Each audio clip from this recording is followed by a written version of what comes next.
The following is brought to you by the People's National Party. Make the trumpets play. Jamaican people want better. Economy coming like stormy weather. Ancestors are turning on them grave.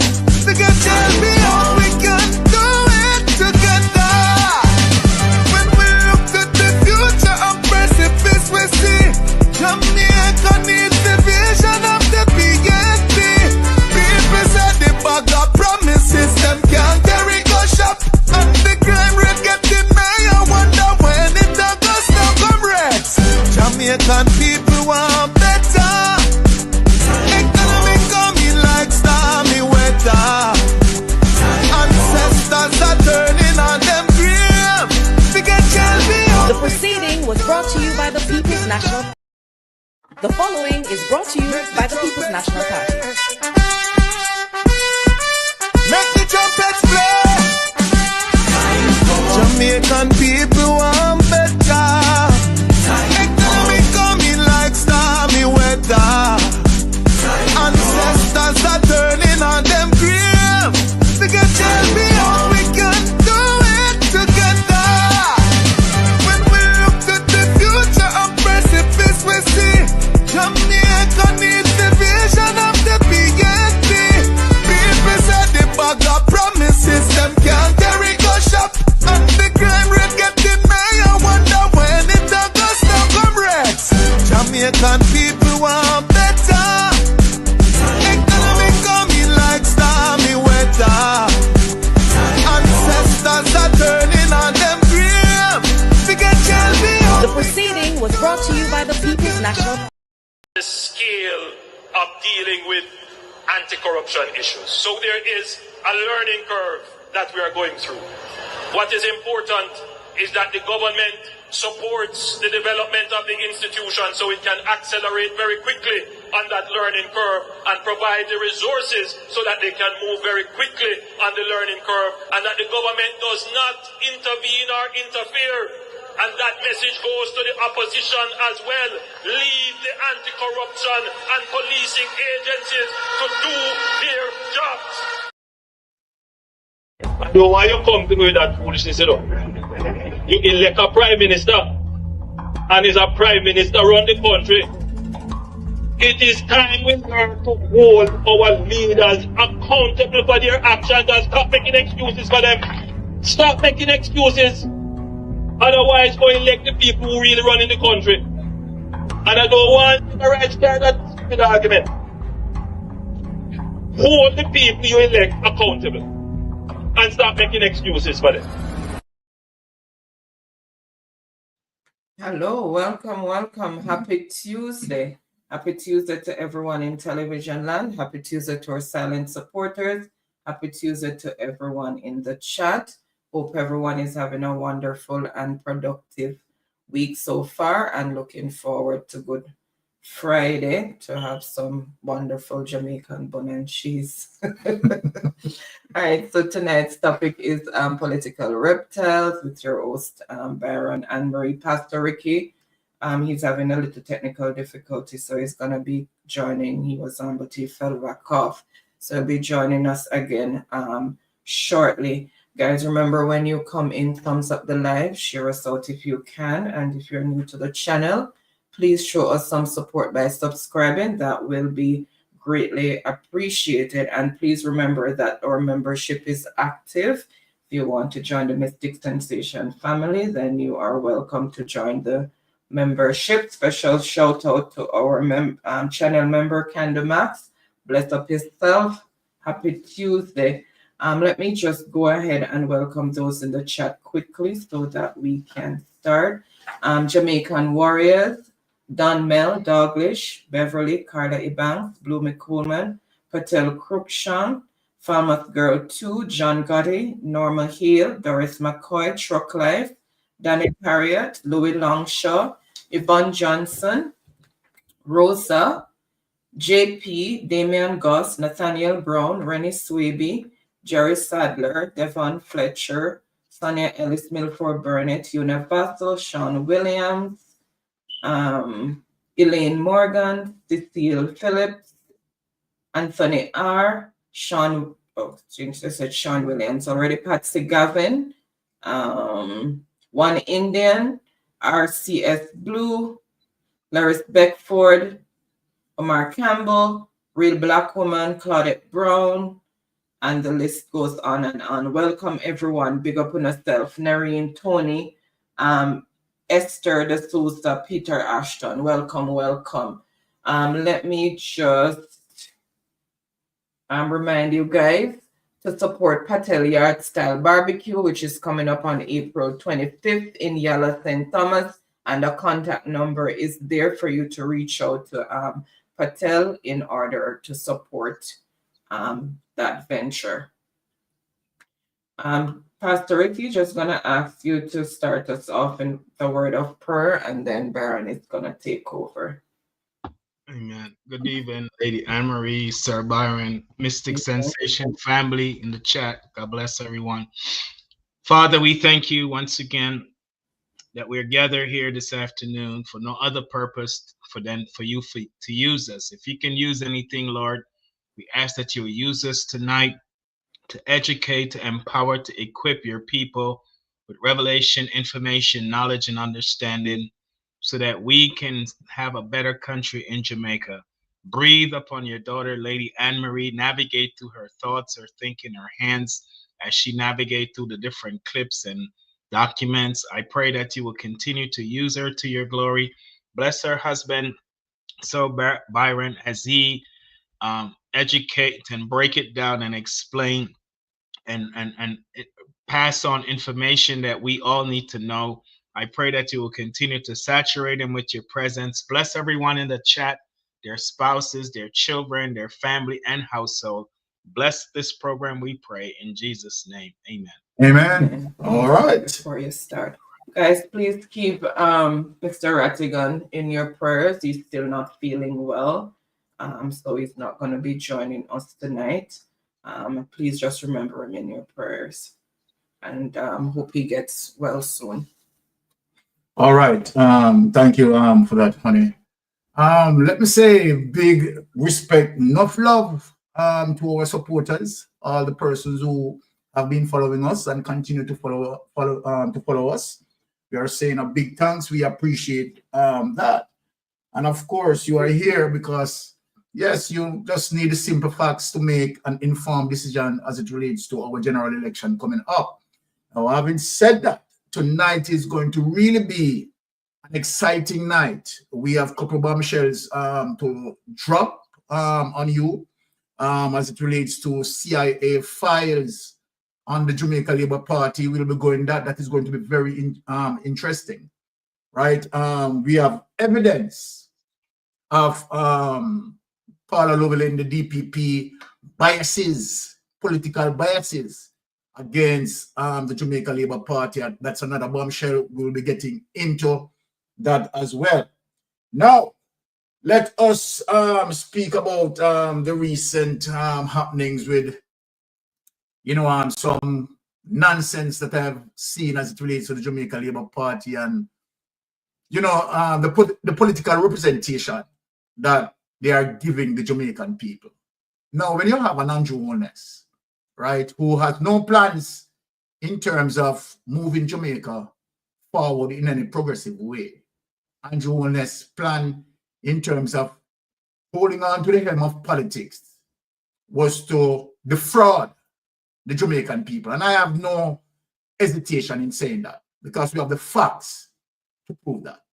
Andrew Holness' primary intent was to defraud, right, the electorate, right? And we have solid evidence. He cannot dispute that.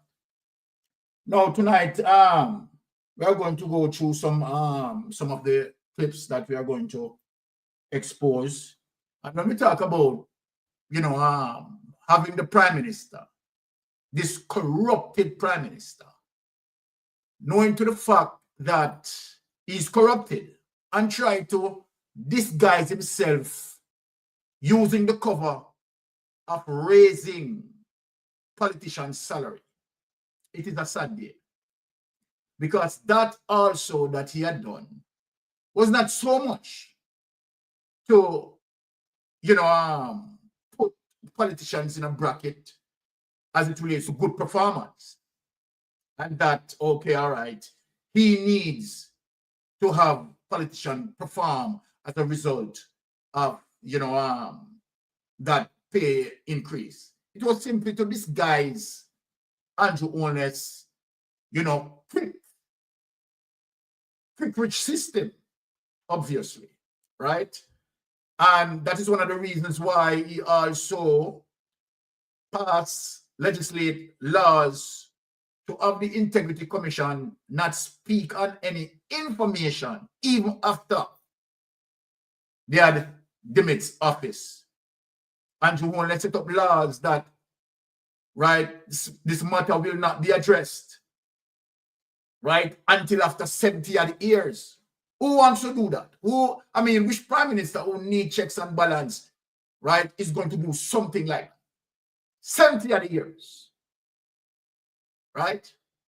It goes to show you his level of culpability in terms of corruption. Now, let us go back to the representational politics in terms of what we are getting right now.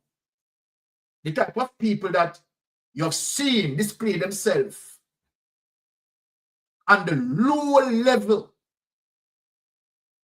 academic skill set, it is atrocious to have these people representing us politically. And we have a lot of these people in the Jamaica Labour Party cannot read and comprehend properly. People in the Andrew Holness administration getting such high salary and cannot aid in the legislative process because of their poor brain quality. How are they going to legislate serious bills on our behalf? This is serious. People, this is absolutely serious. This is no joke. Now let us go through some examples, right? And show the puppy show and prickly business that is going on with the Jamaica Labour Party administration. And this administration is seeking third term. Unbelievable. This administration seeking third term, right? There you have a lot of them who cannot comprehend properly. A lot of them, right? Totally can't even count, can't even do simple basic maths. This is very, very serious. And I'm warning the electorate that you need to understand as it relates to meritocracy. What is meritocracy? That people with that exquisite skill set, right, need to be selected so that they can represent us based on their skill level, their efficiency, not their deficiency. And we have seen so much of this exhibited as it relates to the Jamaica Labour Party administration. It's atrocious. It's atrocious. Without any delay, let us get in some of the puppy show and prickly business. Right? Let us get in our first clip, and then we are going to break this down. Unbelievable.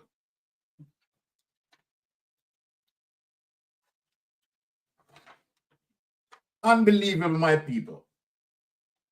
Right? This is very serious.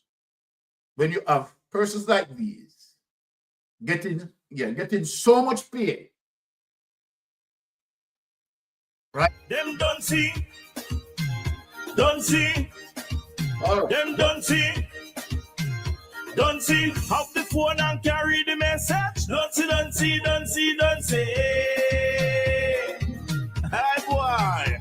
Simple ice of great man reach and kept. Them don't know.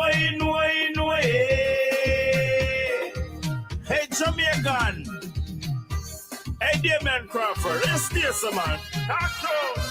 You couldn't tell me so enough of the labor right them can't read and write. You couldn't tell me so enough of them done so over there. What can you do? this Father God. I walk one. Brian, I walk one over there, sir. You know, see what I want. Hey. And then do not come one that you come size up with a bright leader. BNP, show them our bright, yeah, man. Dr. Dayton Bright, yes, him can read and write.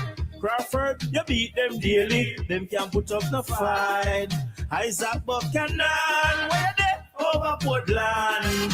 You drive the wife and the husband crazy, them no know where them stand. The two duds. Duds. The two duds. Them duds. Duds. Duds. Take that away, honey. Take that away, and that's no joke. Quite entertaining, but factual, right? And that is the most important thing.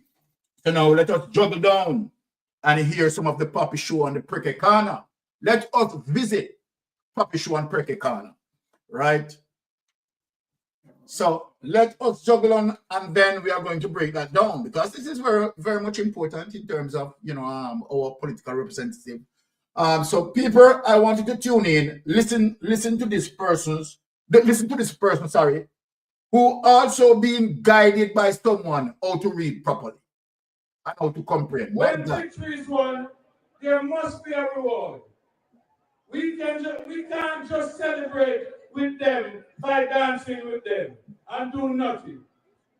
Encouragement strengthens labor, and with this victory, the Portland Municipal Corporation, along with the councillors, most of whom are past students of the Titchfield High School,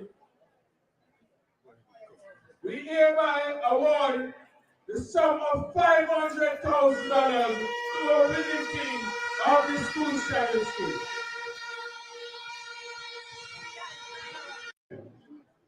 When victory is won, there must be a reward. We can't just celebrate with them by dancing with them and do nothing. Encouragement strengthens labor, and with this victory, the Portland Municipal Corporation, along with the councillors, most of whom are past students of the Titchfield High School, we hereby award the sum of $500,000 to a winning team of the school charity school.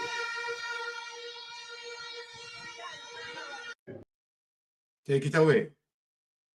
Now, that is the Portland mayor, you understand, who have done excellent mathematics for us, because he's someone who can get 50 out of 10. Very brilliant, right? And this is who we have representing us, right? Cannot read fluently, right? And obviously, right, having problems, struggling with basic maths, right? Now let us go further as it relates to Pricky Corner, because I call it the Pricky Corner, right? Let us get into another clip, because we are going to burst their bubbles tonight, you know, right? And Andrew Holness wants Jamaica to vote for these people. Can you imagine? This is crazy. This is crazy, my people. I want the electorate to look and listen. For the third term, under the Andrew Holness led administration. All right, my workers, me couldn't go and a big enough. For the third term, under the Andrew Holness led administration. Take it away. You know what? Take it away. All right, my workers, Take it away, me couldn't go and a big enough. All For right. the third term. This one that the pan steroids. Don't sniff the pan steroids. The one there. You understand? Me not speak much about the one there. The one there don't sniff and steroids. Now, let us get to MP Happendick. Right? Let us get to the next clip here, going through fast, and then we have on Pastor Ricky breaking it down for us. Right? Unbelievable. And this is the sort of political representation being recommended, right, and endorsed by the entire Jamaica Labour Party administration. Can you believe it, people?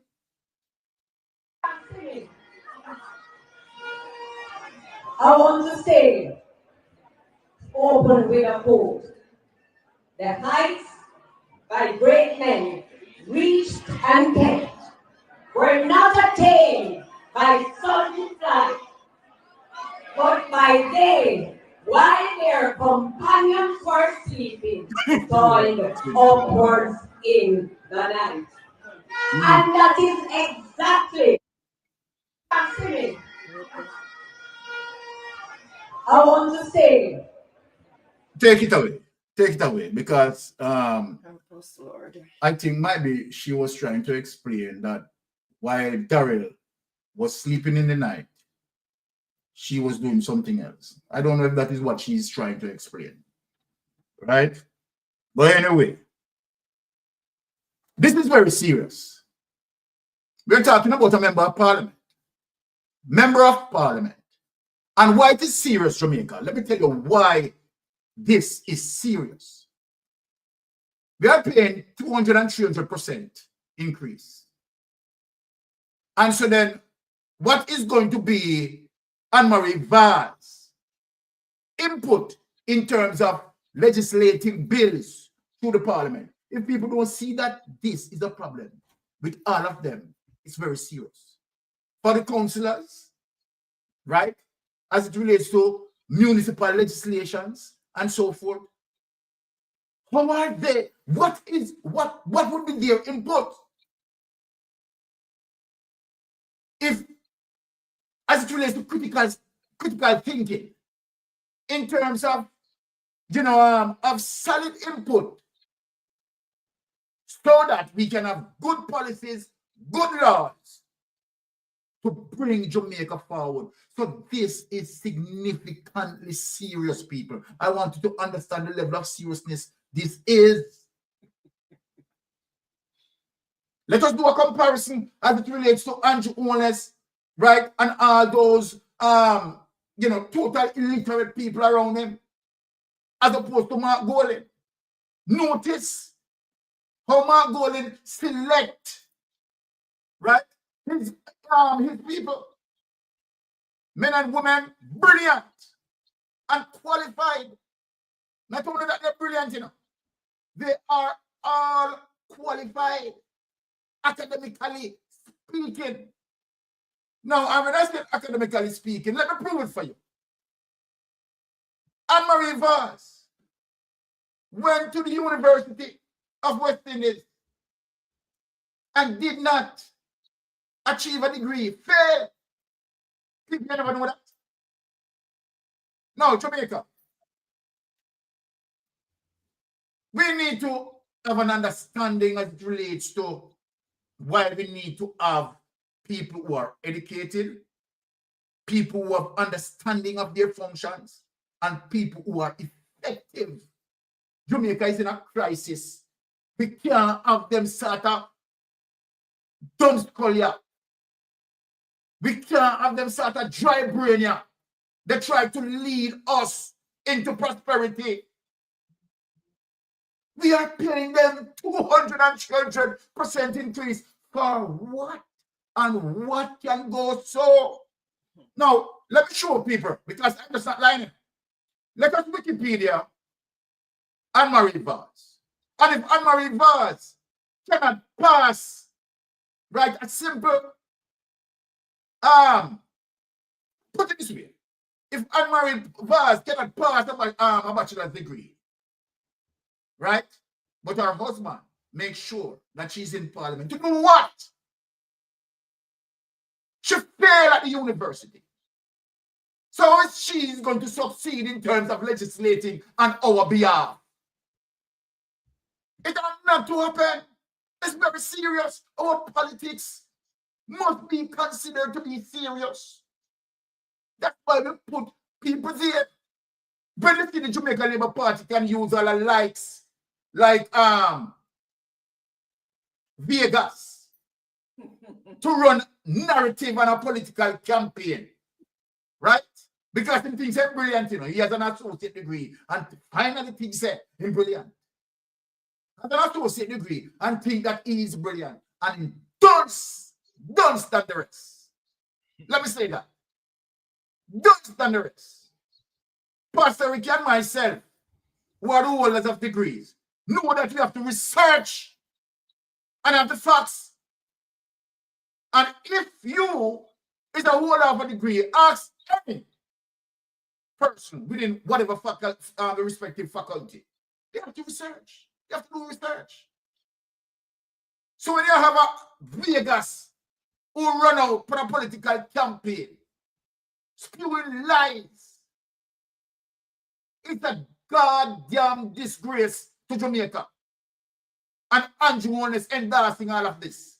Now let us look at Anne-Marie Vaz, who went to the university and failed. Let us put it up. Let us put up this Wikipedia, Anne-Marie Vaz. Let us show the people. We can't have this. Yeah. Enough is enough. Let us go to our profile here. Right?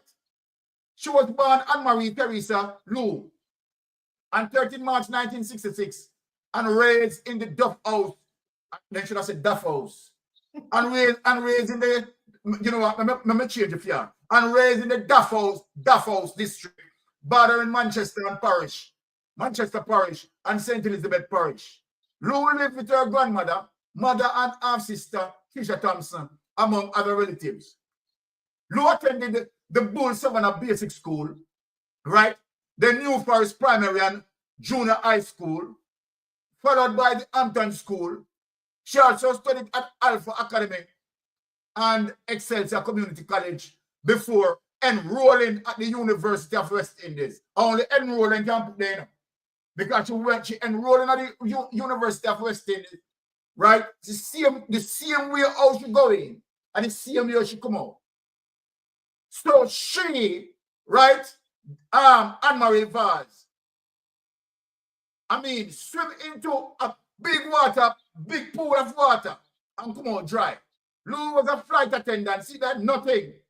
They don't want to tell us that she feel herself, you know. Then just leave all of that. They don't tell her anything what she attained while she was at university because she failed. Lou was a flight attendant prior to working for her first husband, Christopher Woods business. Yeah, I don't know for this. While Mr. was asleep, sleep in the night, she well, you know, well, she was married to Mr. Wood. Let us not go there. Following the end of her 10-year marriage to Wood, Lou married Darrell Vaz in 2003. Lord Jesus, better, trust me, she gets worse. Together, they have one child and raised 4 others from Darrell Vaz's previous partnership. Prior to her political career, Anne-Marie Vaz founded the One Jamaica Foundation to improve Jamaican educational infrastructure and serve as its chairs. Just look at it. Look on the madness now, people. God. You know, and here is Anne-Marie Vaz, founded the One Jamaica Foundation to improve Jamaica educational infrastructure. And she can't improve herself, academically speaking. She cannot improve herself, academically speaking. Take it away, honey. She enrolled, but she never attended classes. Just imagine, people. This is what we are looking at. Unbelievable. Eh? Unbelievable. You have lights like Don said, Vegas, Anne-Marie Vaz, and the whole bungle of them need to pack up into a container and shoot over the abyss. Right? What sort of representation that we are going to get from these people? Right? What sort of representation that Anne-Marie Vaz is going to give us in terms of challenging, right, certain policies or bills that put forward, right, in terms of making it legislate through the parliament in a positive way that is going to push Jamaica forward in a progressive way. She cannot do that. Now, let me just bring Pastor Ricky in this case. Big up Bolo, people remember, if you endorse Bolo, you understand?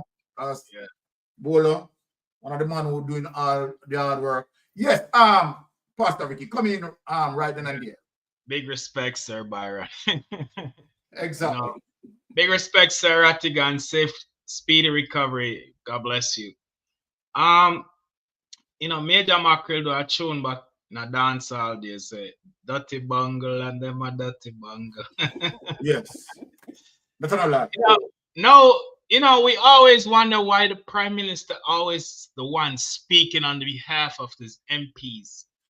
Yes. Whatever he has to do, him at the face.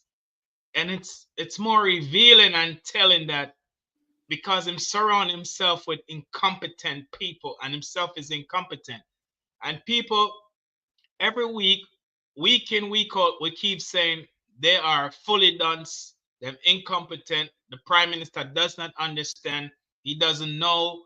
He's failed to manage, and he's a criminal, and they are criminal. Another thing, we're being disrespectful. No, we're not.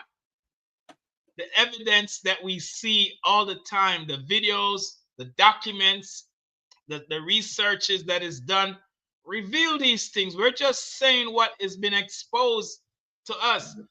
It's a crying shame that she would go before school children, an institution of educating and empowering our children to equip them to become future leaders of tomorrow. But she cannot recite a simple poem that's on her phone. The information is right there, and she misquoting the words.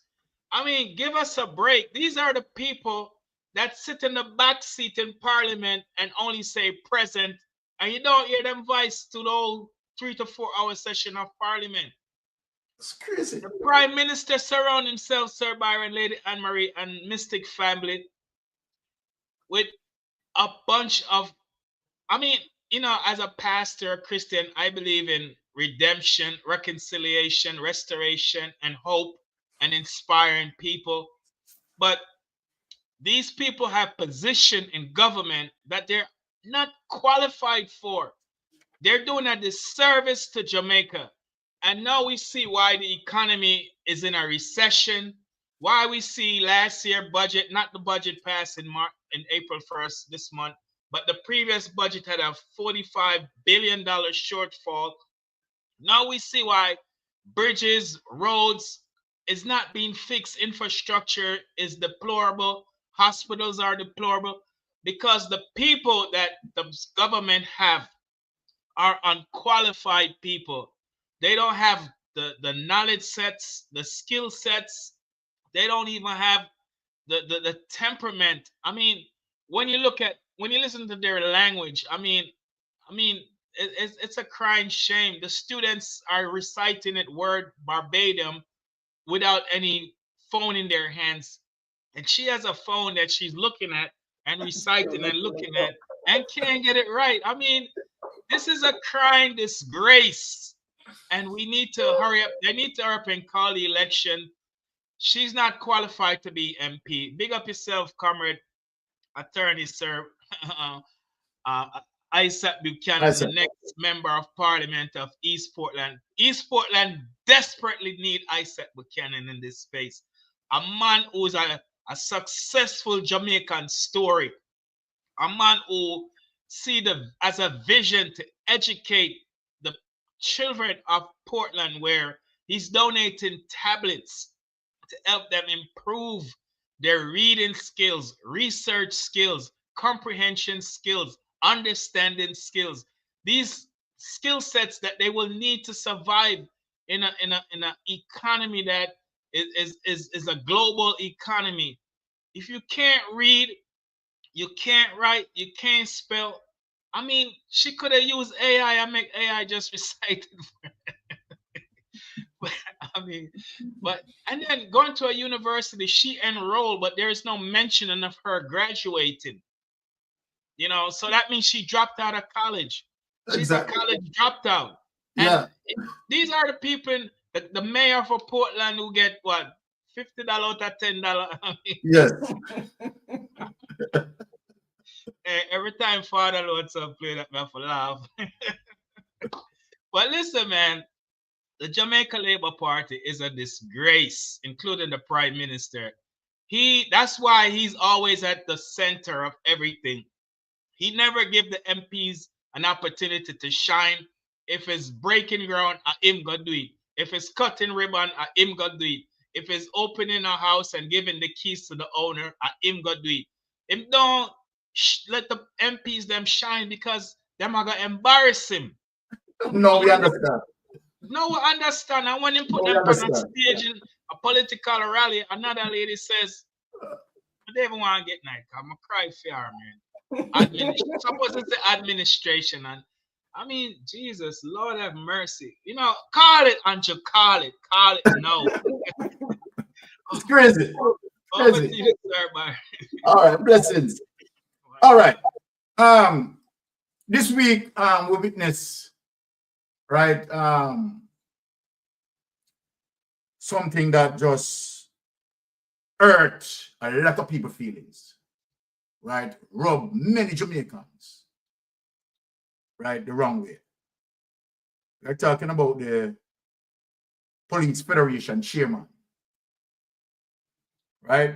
Go against the Jamaica for Justice and calling them terrorists. And obviously, when you listen to her, you definitely see that she was exhausting the narrative, the GLP narrative, as it relates to crime reduction, the so-called crime reduction. And so then she was sending that message out for the GLP. So she was the vice for the GLP amid that funeral procession. It is sad that you have members of the police force who blatantly came out showing people that they are political operatives. It is wrong. Now, listen to this clip, my people, Police Federation boss. Listen to this clip. Unbelievable.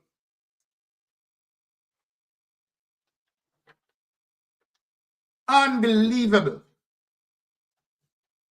that such a person who is talking about protecting life and property, right, is calling Jamaica for Justice terrorists. Unbelievable. Let us hear it. What the Jamaica Constabulary Force has achieved. In 25 years, we have never seen a reduction at the end of February. So low. 25 years. Yes, you're looking at a few things without doing your research. I must start off before I talk about Garfield, the legendary investigator. I am going to send a message to Jamaica for justice. Don't be a part of the problem, be a part of the solution. Get on board. I would love at your peaceful demonstration coming up April 29th. You have placards to speak about the one-end reduction in major crimes. I would love for you to have the placard telling men and women who have paid the ultimate sacrifice, thank you. I would love for you to have a placard to speak to the family of police officers who have been gunned down by criminals. If you can't do that, I classify you as a true terrorist. Dr. Kevin Clay and the men and women and leadership of this force has transformed the system. How dare you walk to the Jamaica Constabulary Force instead of partnering This is disgraceful. Yeah. She's embarrassing herself. And you know what? You know what, Pastor Ricky? Right? I mean, external entity out of Jamaica. Listen to that as well. And cry shame of it. Yeah. Because I don't think she understands, right, as it relates to the functionality and responsibilities of Jamaica for Justice. And this is the level, this Gambian Dunson. No, seriously. Yeah. This Gambian Dunce. And That's obviously you can see that she's there selling the Jamaica Labour Party narrative as it relates to the only administration, because what she was telling the people of Jamaica, that Andrew Holness administration, let me break it down for the people, that Andrew Holness administration, right, is the administration over 25 years, right, had bring down crime, right, to a so-called tolerable level. Remember, you know, the year has not finished as yet. The year has not finished as yet, you know. And if you compare the People's National Party, right, as it relates to Peter Bunting, while he was the Minister of National Security, right, and compare it with Horace Chang, you would realize, she would realize that Horace Chang, in comparison with a Peter Bunting, is a jealous failure. So then here she is saying that the JF, the Jamaica for Justice, need to do research, and she had not done any research. If she had done her research, she wouldn't have made a speech like that. She wouldn't have made a statement like that, because that is on the heights of ignorance. Right. Not knowing that if you compare the tenure of Peter Bunting and compare the tenure with Horace Chang is a jealous failure. Yeah. Because she would have seen, right, that even under Portia Simpson tenure, when the button was handed over, right, what was crime? What was the crime rate when the button handed over? Where Andrew Holness, you understand, administration upon this far as that. You understand what I'm saying? Andrew Holness and this far has not bring down the crime rate, right, to that level as it relates to 1,208. So what sort of research, you understand, that chairman they do? Nothing but coming out, right, in a political limb, right, sending red meat to her political base. And so then, like this, Andrew Holness will never ever discipline her. And she needs to be disciplined for what she said. So this is what I'm saying. If you go back and you compare 2012 to 2016 as it relates to the crime rate, you'd have seen. Now, wife, you know what? As a matter of fact, please search for the crime rate. Let me talk to Patricia in the meantime. Search for the crime rate, because I want to show Jamaica that she absolutely ignorant of what she had spoken. Right? Yes, Sister Pat. Go ahead. Yeah, good night. Good night. Blessing, Sister Pat. Blessing, Sister Pat. Yes. Prime Minister Dons. Yes. No joke. Councilman Dons. No joke. Member of Parliament Dons. Police Dons. Yes. What can go so? Why? I'm telling you, Sister Pat. Look what Jamaica really come to. So when I hear the woman talk, I have never been to a high school. You don't know where high school look like. Once you pick me up with them, you never go there. Yes. Much Seaga University. And I certain as I sit down in my house and I feel so well and I cloud, and I do a better job on this woman. Because the first thing when you get that job is to know how the job, your position and what you are responsible for.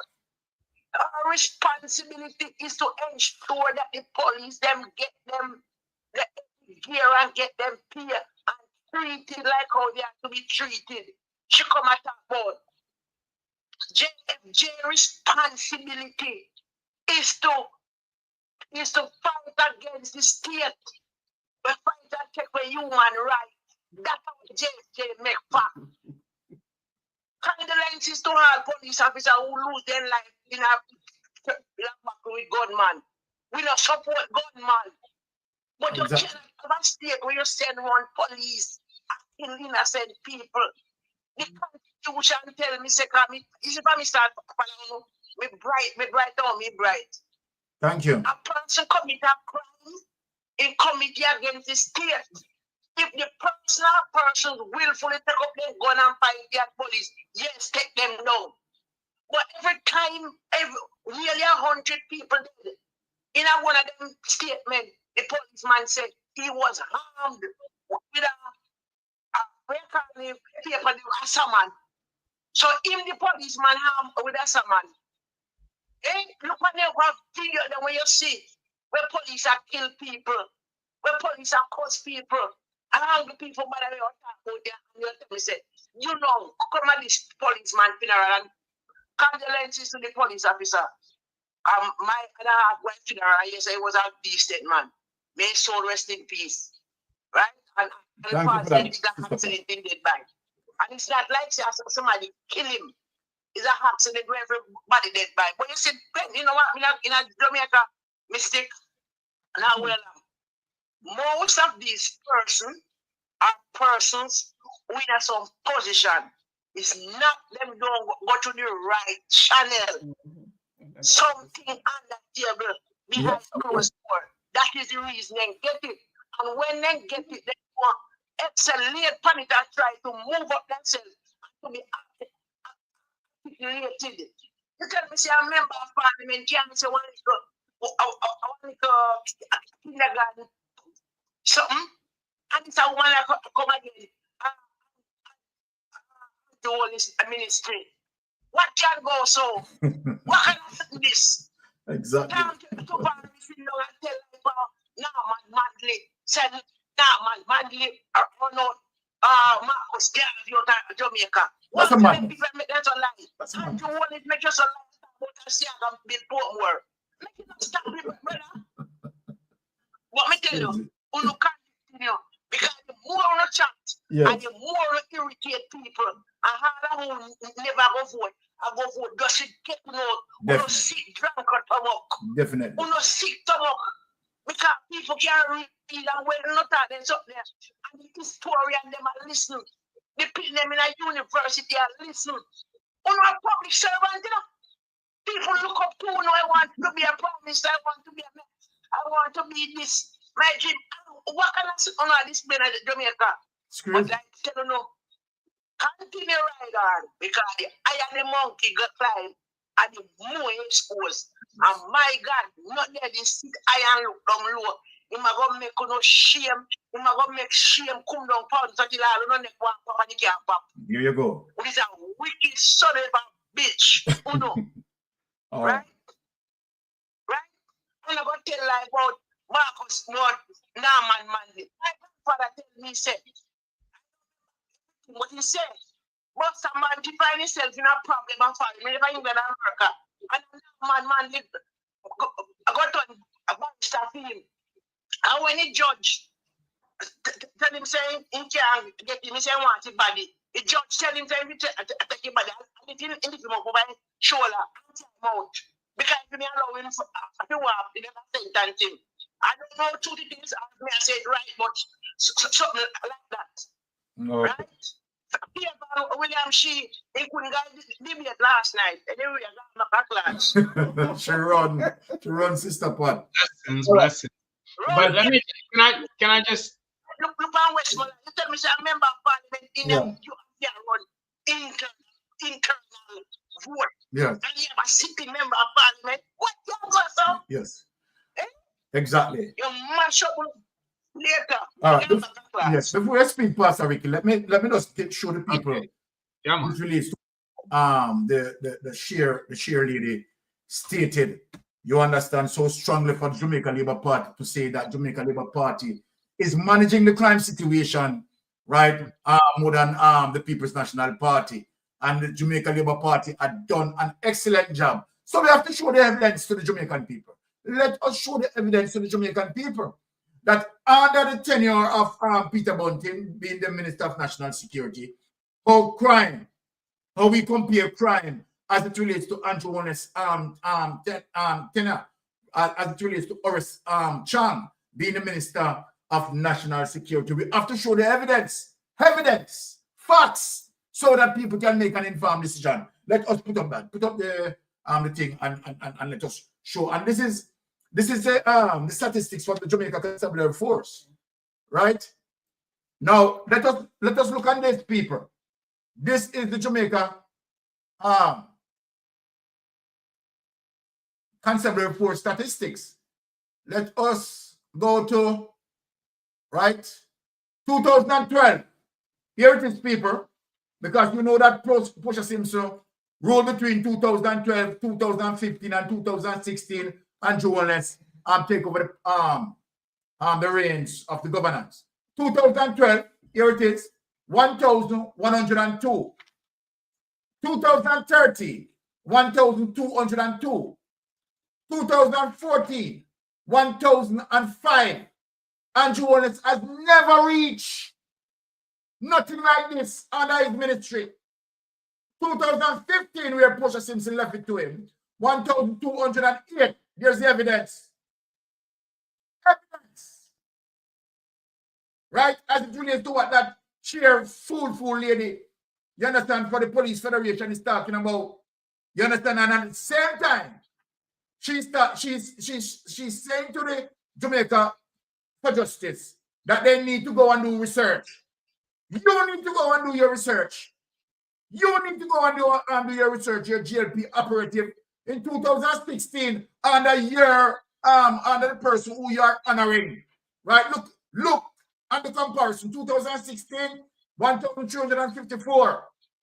2017, 1,647. Are you seeing it?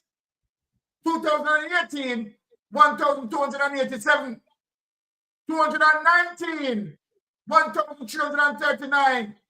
2020, 1,323. And see where they hide it here. See where they hiding the information. Let me show you. Hide the information, because 2021 and 2022, the crime was over 1,400 and odd. And at one point, 1,528. Right? So page 7 is blank. There it is. So they are hiding the information. Hiding the information. Take it away. We don't play around here when it comes to our research. Right? Andrew Holness administration, we are not going to allow him to lie to the Jamaican people and continue to rob the Jamaican people. That's what they are doing. Lying to the Jamaican people, robbing the Jamaican people, and robbing investors. That's what they are doing. Andrew Holness administration has no plan whatsoever to push our nation forward. They're a bunch of criminals without no hesitation. Go ahead, Pastor Ricky. Yeah, thank you, Sir Byron. Everybody know that those numbers are deflated to suppress the true death count.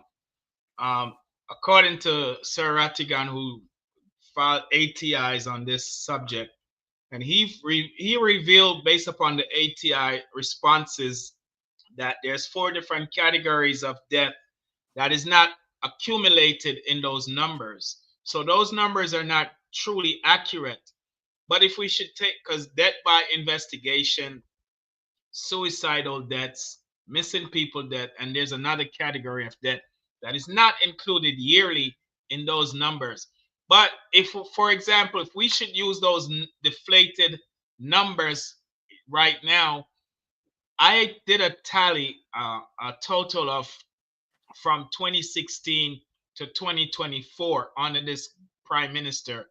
Under his watch, the only 2-term prime minister of Jamaica, under his watch, 12,457 homicides, death under his watch. More people died under this criminal prime minister's watch than the U.S. lost in Afghanistan. They only lost 2,500 soldiers, and that's a war battlefield. And yet, this prime minister has 12,457 homicides from 2016 to the end of 2024 December last year. No telling by the time he lose the election how much more will be added to that number. But here's the deal. She mentioned that Jamaica for Justice, which is a advocacy group for human rights in Jamaica. The truth of the matter is that because Jamaica for Justice is speaking out against the atrocities and the violations of human rights abusive according to the Geneva Convention and crimes against humanity, that's why she's attacking Jamaica for Justice. Former chairman Rowan James went on interdiction because he speak out for overtime pay at a funeral of a fallen police officer. And they got angry because he's not politically aligned and put him on interdiction, strip him of his pay, and try to punish him and force him out. Now, here's this woman who is going to stand up and make such ridiculous claims that a human rights advocacy group who is speaking out and planning a protest against the numbers of unalive of innocent unarmed youth. There's no evidence of those videos that we saw of these unarmed youths. Wasn't any shootout, they weren't armed. Videos show that. So anyone who's a terrorist is the prime minister, who is a terrorist, is an enemy of the state of Jamaica, who colluded and collaborated with the Jamaica Constabulary Force to unalive unarmed youths who are no threat and danger to the police officers at that time. Now listen, let's get this straight. None of us on this panel or in this group or in this chat or in this space support criminality in any way, shape, or form. Let's get that straight. We not support criminal in the church, not the pulpit. We not support criminals in government. We not support criminals in the street. And we not support criminal in corporate. No type of criminality we not support. But when you have innocent youths that are being unalived, somebody have to step up and speak about it. Remember, Jamaica is a nation of laws that is guided by the Constitution, which is the supreme law of the land. This prime minister has been reckless in his behavior towards the rule of law and the Constitution. And when him and his deputy prime minister, who's another criminal in the government, who cannot even travel outside of Jamaica, when they collaborate along with the corrupt police commissioner and say that we're going to send them to meet their maker or shoot to kill, that is a violation of the Geneva Convention against human rights abuse and against crimes against humanity. And so I implore and I encourage Jamaica for Justice to stand up, to speak out, because this could be our son, this could be our brother, this could be your husband, this could be your uncle, this could be your nephew, this could be your male cousin that they claim was in a shootout with no evidence and proof of it. They have never, all the videos we have seen, nobody that they unalive had a gun. Absolutely none. And we have seen so many videos. Who's a terrorist in Jamaica? The death squad in the JCF that's going around doing mass shootings, drive-by killings. Those are the terrorists terrorizing people playing dominoes in Cherry Hill Lane, in Clarendon, and shooting up for them. People gathered a function in Rockford, East Kingston, and unalive enough for them. The Olympic Road where them unalive people. This is these are the real terrorists that is terrorizing innocent people in Jamaica. Who are the terrorists in Jamaica? The illicit 8 that has stolen and enriching themselves with taxpayers' funds that caused the hospitals to be deplorable with no beds, no machines, CT scan, X-rays, ventilations, no service of. These are what we will call terrorists who are taking away the rights and the freedoms and the liberties of the people of Jamaica. So she have it backwards, she have it twisted. Last point, on the PJ Patterson administration, they work very hard. Dr. Katie Knight can tell you this. They work very hard to ensure that the Jamaica Constabulary Force is no longer politically aligned. And so they should wear the badge with honor and serve, protect, and reassure. That's their mission. But under this prime minister, because he's so corrupt and he wants to have the backative of the JCF to prove that he's some kind of strong man, when he's Marco Rubio revealed to us that he's a weak man. And so he used the JCF to intimidate people. If you talk anything about him that he doesn't like or want to hear, if you criticize him, scrutinize him, and send the JCF to look for you under your bed. And so that's a terrorist behavior right there. Because in first world countries, presidents, leaders, congressmen, congresswomen, senators are criticized, scrutinized, talk about daily, and they don't send the police to look for nobody to arrest them or to embarrass them to apologize. That's terrorist act. When the people can't live in freedom because of this prime minister who told the police to make them go see their maker. That's a terrorist act right there. And he's going to be held accountable. And people of Jamaica, when you go to the polls, remember, every youth with them kill, and the prime minister tell them to kill them. And Chang, the national security minister, the corrupt criminal deputy prime minister, also tell them to shoot and kill people. That's a terrorist act right there. Over to you, Sir Byron. Okay, all right. Thank you for that, Pastor Ricky. Let us play a snippet of the GenSec with Horace Chang, right? And we are the GenSec taking Horace Chang to school, right? And also we are this so-called police federation cheerleader, right? Need to learn from this, right? Let us go into this clip, GenSec and Horace Chang, right? Let us find that and give her some information. And you know what?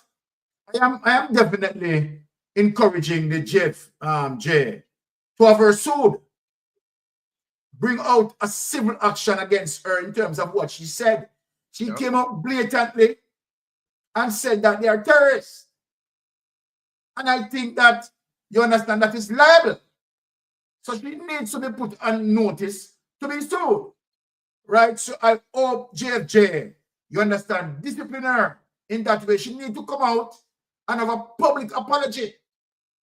We are demanding that. So JFJ, please, I'm saying to you that you need, you understand, to bring her in the court for this as it relates to what she said. All right. If you were to look at the number of murders that has taken place over the last 4-year period of the PNP administration from 2012 to 2016 and compare it with the similar period between 2016 to 2020 or 2020 to now, you would realize that for the 2016 to 2020 period, there were 300 more murders per year under the JLP administration. And there is still an increase this year.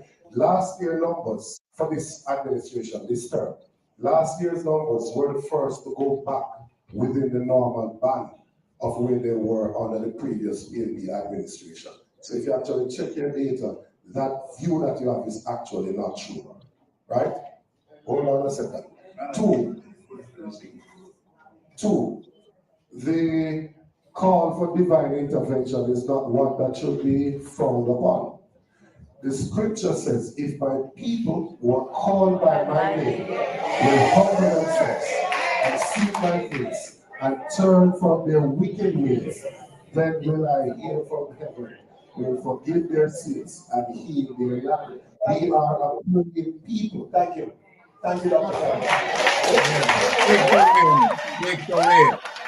And let us now show the here lady history, right, of extrajudicial killing, right, with known data. So when you are asking, when she's asking JFJ to come out and support the police as it relates to extrajudicial killings, what JFJ is going against, you know definitely that she licks her head. She's crazy. So let us show the history to Jamaica people, right? Why JFJ has to come out. Enough is enough, right? And we Jamaicans, we have been struggling with this from God he knows when. Where police been killing our youths and telling lies. It is no joke. I work with them, you know. Right? I work with them.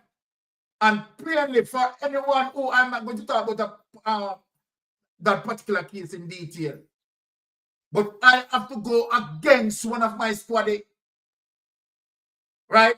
Because I at the time, I would not agree in terms of the statement that he had written. Right? Yes? And they go against me for that. But I'm speaking it loud and clear in terms of what I observed and what he was and what he had written.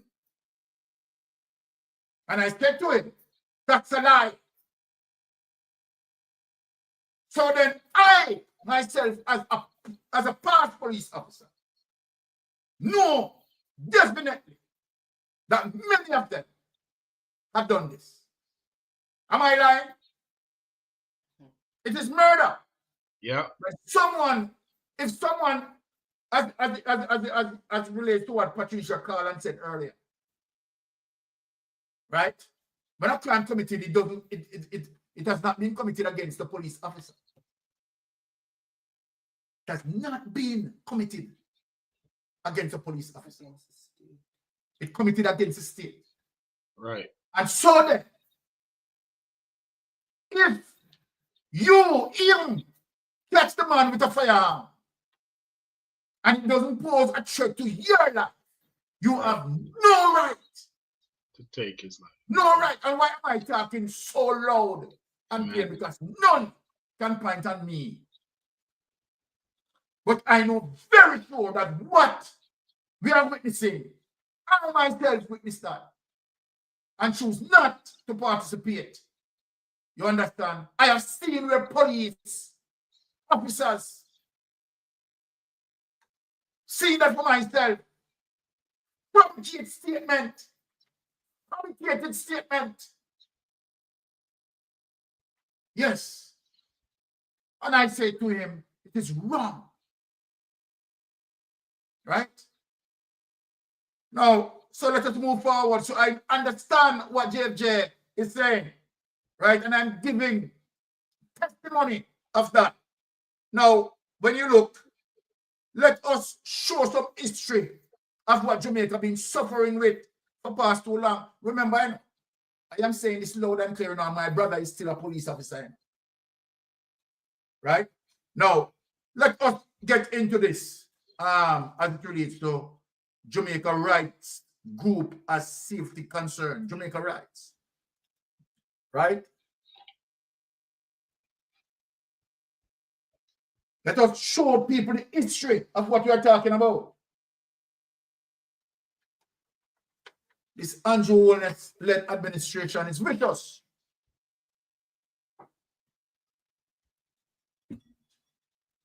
Now, Jamaican Rights Group has safety concerns after terrorist comment from the police union boss. And should be. What I'm asking you to do, you understand, is to bring out a lawsuit against her. Human Rights Group Jamaicans for Justice has expressed safety concerns based on comments from the head of the Jamaica Police Federation. Now, and the thing is, now, when we have Corporal Rowan James there, did we see that Corporal Rowan James fall into animosity like this? Nope. Corporal Rowan James would never have said something like this. Corporal Rowan James would seek dialogue between the police and the community. That's what we know Corporal Rowan James for. And see, they kick out Corporal Rowan James and put in who? They kick out Corporal Rowan James from speaking the truth, my people. Put him on interdiction. A piece of deadlock, a piece of political operative, and they were the one who accusing Corporal Rowan James. You understand that he supports the PNP and that he's politically aligned. This lady is more than politically aligned. This lady is batting for the GLP. This is a GLP operative that we have. And this is how corrupted the Jamaican Labour Party is. Because none of them will discipline her. She's not going to be disciplined. And that is the reason why JFJ needs to sue her. She needs to be sued. Right? Who said JFJ would be a true terrorist if it does not support the police in an upcoming protest against police killings? Can you imagine? So then if JFJ, right, no support, right, extrajudicial killings, then she's not supporting the police. What kind of madness is this? Did she realize what she really said? Come on. Can you imagine? Here is what she said. No.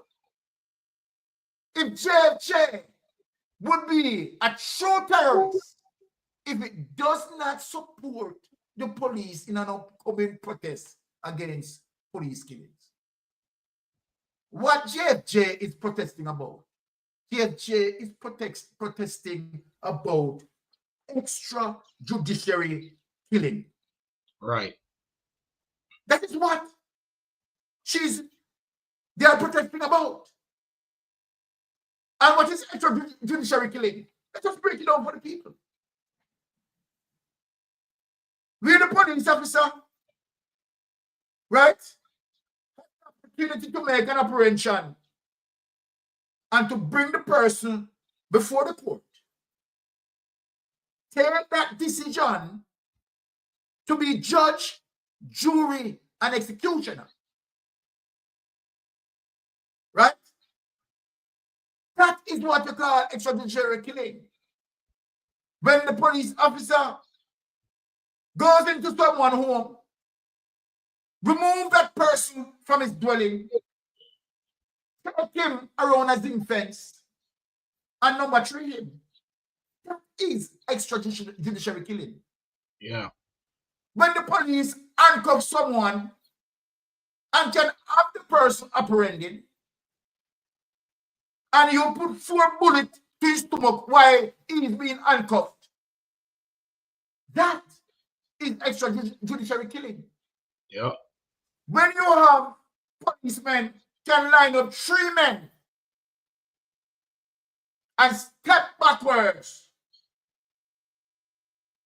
and fire upon them, that is extrajudicial killing. So let me say to you, Lady Chairman, that is the mission of the march. You never realized that that was the mission of the march.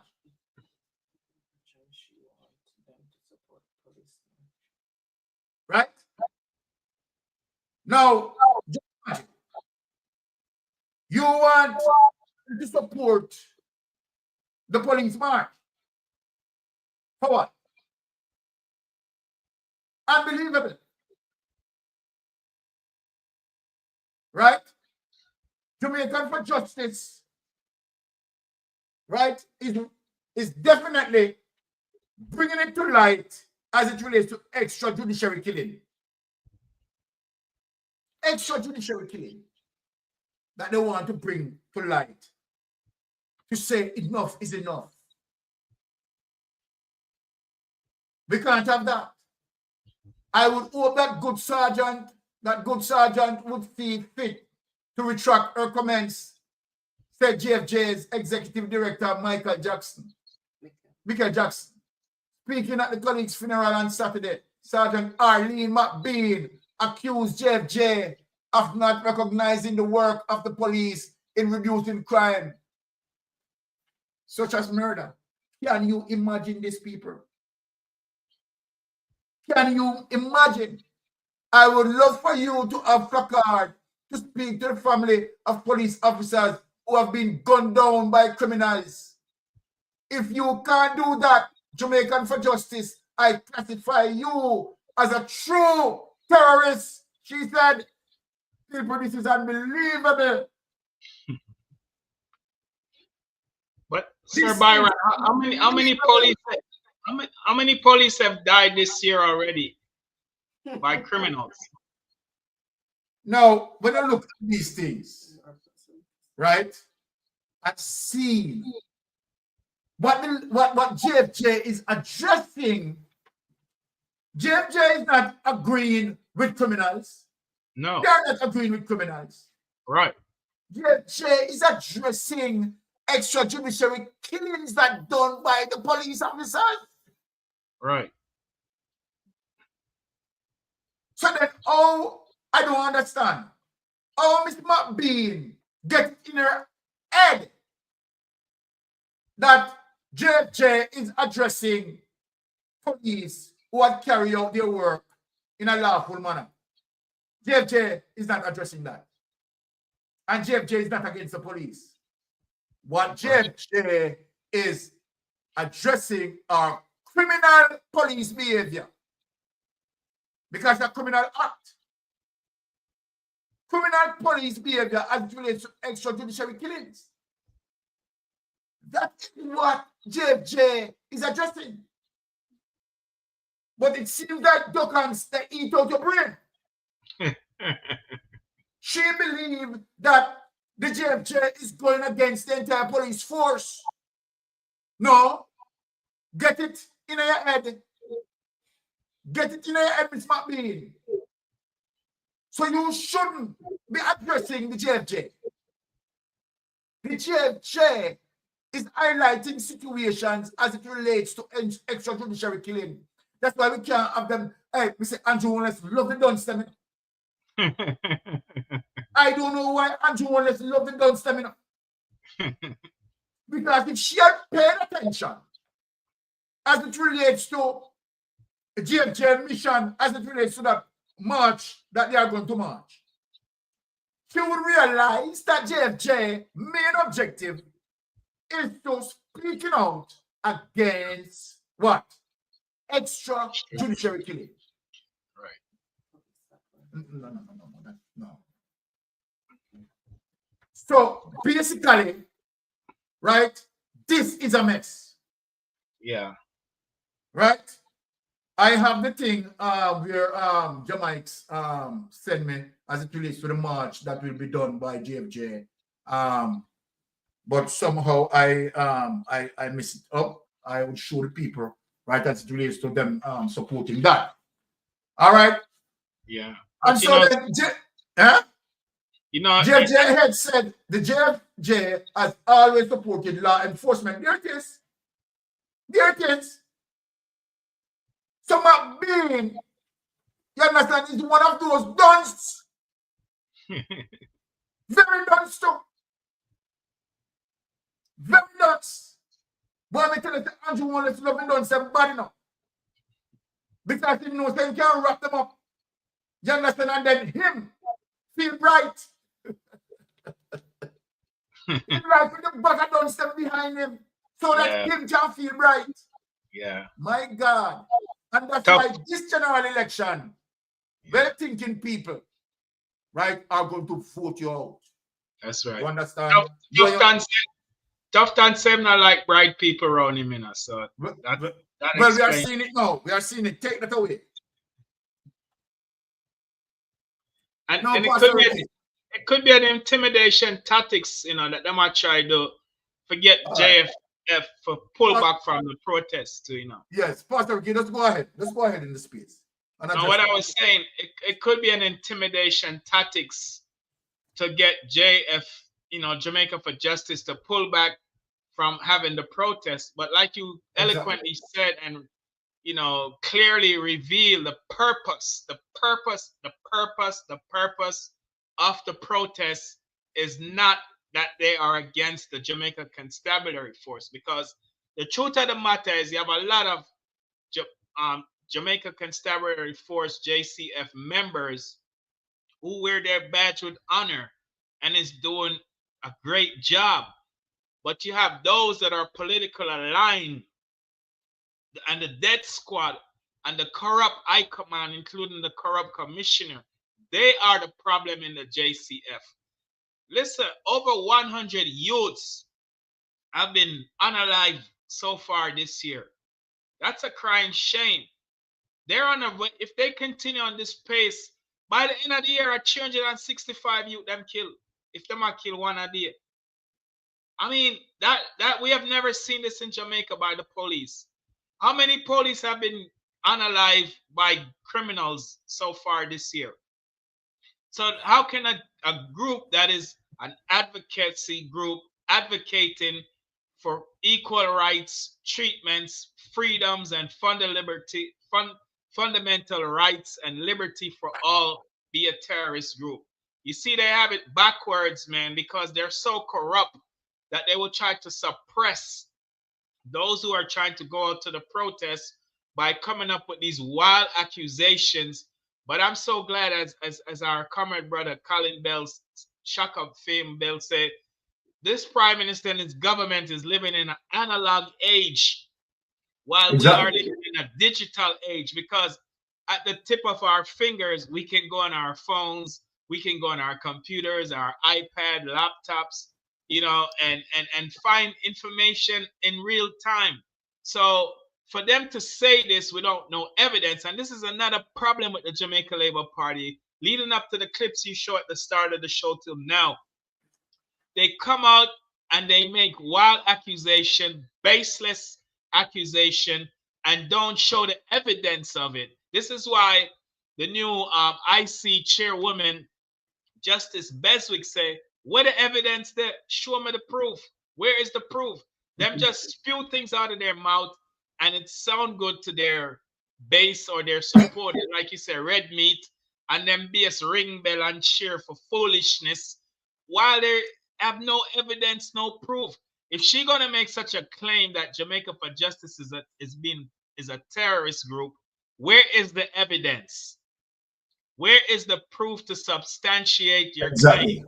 When we come on Mystic Sensation and Andre Stevens and Sir Rattigan, Father Lonesome, Anisabel Rose, all of them, Bolo, they show evidence of what they're talking about on the screen so you can see the proof. Nobody now make no accusation. So for her to say this, she needs to come out now and show the proof that Jamaica for Justice is a terrorist group. Over to you, Sir Byron. Thank you very much. And let us, based on what you said, you had spoken as it relates to the IC chairperson, let us bring up that and show the public, and we dissect that. Now, remember, I said, and let me say this, Pastor Ricky, and say this to all of our Jamaican brothers and sisters. Some new changes that made as it relates to the Integrity Commission. My Jamaican people, Andrew Holness administration is going to be in a bind. Yeah. No, it's very serious. Yeah. Andrew Holness administration is going to be a bind. And I'm positive that Andrew Holness administration is in trouble. Yes, is in trouble. Because you start to see that, okay, what's been happening, they are reacting because they know that, this lady means serious business. Yeah. Serious business. And they know very much to the fact that they know what they have done. They know the corruption that they have done and what they're involved in and what it's going to reveal. It is not, let me say this to Andrew Holness. If Andrew Holness is not reading the wind properly, let me read it for him. Andrew, the longer you stay to call the general election, more things are going to come out. Amen. It is going to get serious on you. More serious. Right? And you are going to lose more seat than what you're anticipating. Trust me. Because people are getting fed up by the minute, not by the day. Not by the day. People are getting fed up by the minute and they want to see the back of you. What you don't get Andrew on it. And I understand because you're narcissistic, right? So it's really difficult to go to penetrate, you understand, the way how they think, you know, because they tell themselves that, you know, everything what they do, they are correct. And so then that is the problem. But I'm saying to you, Andrew, trust me, the chess game that you are playing, you are not playing it well. I am telling you, you are not playing it well. Things are going to get more serious. Right? Things are going to get more serious for you, Andrew. Now you're going to have a corruption prosecutor that is going to call a spade a spade. You have a corruption prosecutor that is there now that is going to look at the evidence. And what is going to happen to you, Andrew? Let me say this to you. You have a situation where now the court, the cases will be now put into the judiciary. Yep. You'll be facing the judiciary, Andrew Holness. Vegas can't stop you. Vegas can't stop it. The government can't stop it, Andrew. Regardless of what you are doing, you will be facing the judiciary. And the DPP. Because we know what you have done. Yeah. We know what you have done. So all the storms that you have come up, and guess what? Let me say this to you, Andrew. You think Jamaican people want to put life on the line and fight for you? Let me ask you a question, Andrew. Did you give them any of the SSL money that you participate in? Did you? Did you give them any of the money that you and Gavin chop up? Did you? Did you give them any of the money as it relates to you and the Chinese team them of political kickback? Did you? Kickback from Mexico too. Right? Did you? Did you give them any of the money where Darrell Vaz down Mexico go collect? Did you? So what now? You know your buy, you want to ask them to do what? Fight for you. And you want to put up the police and soldiers to do what? Fight for you. Eh? You just say, are you? And you make them take 200 and 300% raise. You make the police and the army. And I'm talking about line person. Any other the food. So you want them now to come fight for you? Eh? It's not going to be no Andrew. You're going to have to face your own peril, and your peril is right around the corner. Mystic Sensation, I tell you. Yes, confident. Mystic Sensation is telling you that your peril is right around the corner. You're going to see people inside of your administration taking their time to pull away. Even your supporters are pulling away from you, Andrew. Because your supporters now realize the truth. And that's why we are here maintaining the constituency. You make me, let me tell you something, Andrew, if you don't know this. You and your administration, you know, stop from make Mystic Sensation look good. Make it look good. Lonesome look good. Melting Pot look good. Andrew Stevenson look good. And at Capitan, you understand, Anessa Berry Road, you don't stop from make it look good. And let me tell you why you don't make it look good. It's simple. You tell lies and we speak truth. That's right. When you speak your lies, you can't go to any source and say, here it is. When we speak the truths, we go to the source and say, here it is. Like how I am going to go to the source and tell you what the IC chairperson say. So let us do what we always do in presenting the facts. Now, when you speak in Andrew Holness, you can't do that. Right. When any of your people speak, you can't do that. Right. But I tell you lie. Say PNP do this with Marcus Garvey. Who can't do that. Them But now. when we tell us a lie, you understand? Because PNP don't have nothing to do with Marcus Garvey. And we show evidence at the Hoover. So when, let me say this to the Jamaican people. When time on the JLP campaign or anywhere, what we want, to ask the JLP people them. When they talk, please say to them, why you people don't show the evidence like you understand other people show the evidence. Where's the evidence? That's Where the is the evidence? What we want, you people who carry Jamaica Labour Party pasa. Say to them. Where is the evidence? All right. Yeah. Let me try to take it for them. Say to them. Let me try to compete with the people that want to tell the truth, man. You understand? And we show the evidence. Or give the information now. You will not be able to get any information because pay lie and pasa. Right. Attack them involved in. So when Vegas run out and talking bullshit and crap, you know what we run out to the truth.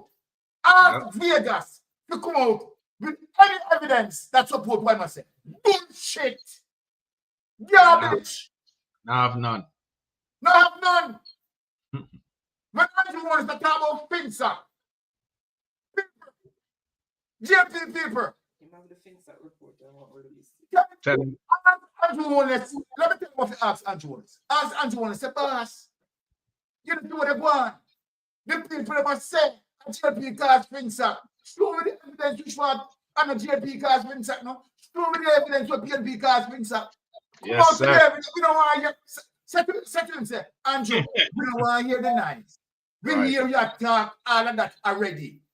Can you show me some documentation? In could have Google to the week. Because if you want Google, if you start Google today, right, the next 5 years, Google still a search. Because Google can't find it. No need to Google him up the report. All he need to right? make sure it's if you want Google, all of the lie them want tell. You understand? If you try to do a Google search, hey, in the next 5 years, Google still a search. Because Google can't find the data there. Not even AI can help him. Not even AI can help him. Not even AI can help him. AI are artificial and that can't even help him with lies. All right. So when we speak, hear what we are saying. I want to do an example now. I mean, I ask the JT people to do the example. Look for me now. Just like what I say, well, all right. The new integrity commissioner Shear, you understand? Start a rebut. You understand? Those JLP operatives, right, and members of parliament who want to cause trouble. Look what you do now. I say, wifey, play the document. Look what you show off now with the truth. Look what I'm pastor with the show off with the truth. Show the evidence, Anne-Marie. The evidence. Give them the evidence. Tell them to do this. Tell them to do this and beat with. Tell Jamaica Labour Party blogger them to do this and beat with. Tell them to do this and beat with. Here it is, people. So we bring the evidence. Bring the evidence. Yeah. ISAT chairman tells government lawmakers seeking inquiry. Right? And see the people evidence published Monday, April 14, 2025. All the JLP blogger, tell the JLP administration to do this and beat with. The Integrity Commission IC says government parliamentary leaders who want an investigation into affairs at the agency need to provide relevant and cogent evidence to trigger an inquiry. They don't have none. They don't have none. IC Chairman Justice Carl Lawrence Beswick comments are contained in a letter responding to correspondence from Edmund Bartlett, right, the leader of government business in the House of Representatives, and Kamina Johnson Smith the Liard, his counterpart in the Senate. In order for there to be fair, impartial and transparent interrogation, there not only needs to be the specific question which you have in fact posed. You hear me say? You hear me say, people? Because that's hard with them to pay chattings and no evidence. But equally important, that's why I love a lady I know. That's why I love a lady I know. You know what she said? But equally important, right? We need equilibrium. The must be specific, cogent information from which the interrogation can be commenced. She said, talk to them, sister. Talk to them. In their letter dated April 11, Bartlett and Johnson Senate, you understand, the two old dirty liars said government lawmakers had serious concern. Who business about no concern? You have no... Hold on, let me ask you a question. You have any serious concern over Andrew Holness 28 account? Hold on.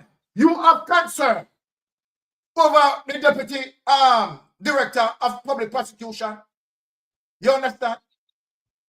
Talking about association, and you don't have no concern over Norman Brown. You have any concern over Norman Brown? When Norman Brown push money through ATM to Andrew Holness account, you have no concern over that? Yeah? I'm not concerned over that. Right? About certain decisions at the commission, and we're requesting a thorough and prompt interrogation. I say, hey, when you hear them sitting there, they burn me, man. Bartlett and Johnson Smith raised concern about the appointment and Ronnie Florence as acting director of corruption prosecution and his relationship with People's National Party General Secretary. And what about that? When raised concern. When raised concern when Juliet Holness becomes the Speaker of the House. Yeah? Amid that his husband, that her husband under investigation. Amid that her husband is a target of an integrity commission investigation. Who do we have concern about that? Dr. Nathan Campbell and the alleged pressure on the former corruption prosecution director, Keisha Prince Kamika, which led her not to seek renewal of her contract. No! Take it away. I'm going to talk to Pastor Ricky. Yeah. Great job, Sir Byron. Keisha Prince Kamika. Right? On 2 occasions of the Prime Minister to charge and put in the judiciary. Refused not to do so, even when the evidence overwhelming. Yeah. In one of the incidents, she used abuse of process. Abuse of process. That couldn't be her to decide. Based on the evidence collected, she should have put that in the judiciary and let the judiciary decide that, because she is the corruption prosecutor as it relates to for the people's business, like Andrew Holness' business. She's not there to protect Andrew Holness. So put it in the judiciary. If anyone wants to let Andrew Holness go, let the judiciary let Andrew Holness go. But you take up the decision for your head because you're a GLP operative. Eh? Now when you understand that Andrew Holness tell lie to the Integrity Commission and was given an addendum to make the changes. Andrew Holness know that. When it comes to the Integrity Commission in terms of filing your statutory declaration, know that you have to file on those 3 bases. Right? File on those asset, income, and liabilities. Your assets, your income, and your liabilities. Just simple things. All your assets must be highlighted, must be stated. Right? Your income must be stated. Liabilities must be stated. And Andrew Holness, not only that, Andrew Holness had gone to the Integrity Commission workshop as it relates to declaration of assets workshop, right? The Integrity Commission makes sure that they have gone through the workshop. So for Andrew Holness to come out now, right? And acting as if he never knows that he was supposed to declare them 4 accounts there. Is disingenuous. And you, the corruption prosecutor, that's why I get kicked in the ass and get kicked out. No, that it is disingenuous. You know that it is disingenuous. And if you charge Andrew Holness and put Andrew Holness in the judiciary, Andrew Holness was going to get slapped. Exactly.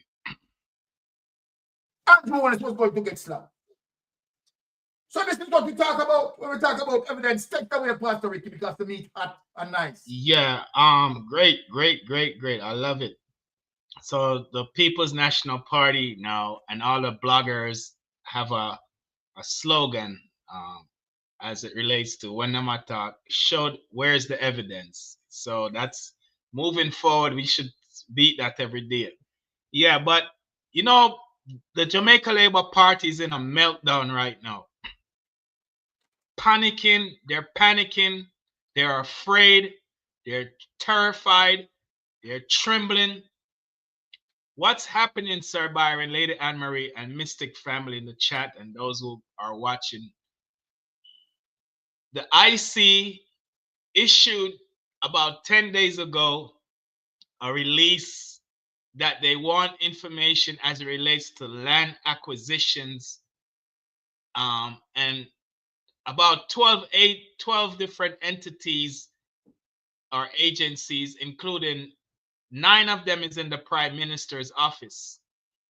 And the IC, if we recall, gave them until May, I believe 31st of May next month, to provide the evidence. A lot of them are in trouble. All who get government contract, land grabbing, stealing of properties, and they are in trouble because this IC is not joking. And the IC was never joking from the beginning, from 2017 when they were commissioned and the law was enacted. So what we're seeing right now is fear. So them push out Ed Bartlett, who them claim says squeaky clean, and Kamika, who them claim says squeaky clean. She's not squeaky clean. She set up an illegal diaspora, Global Jamaica Diaspora Foundation, and didn't even register it with the Justice Department or the United States State Department, soliciting funds from U.S. citizens. That was illegal. That was a breach of the FARA Act. So anyway, take it, all of them are criminals and breach the law. So guess what? They all have until the 31st of next month to provide the proof of land acquisition.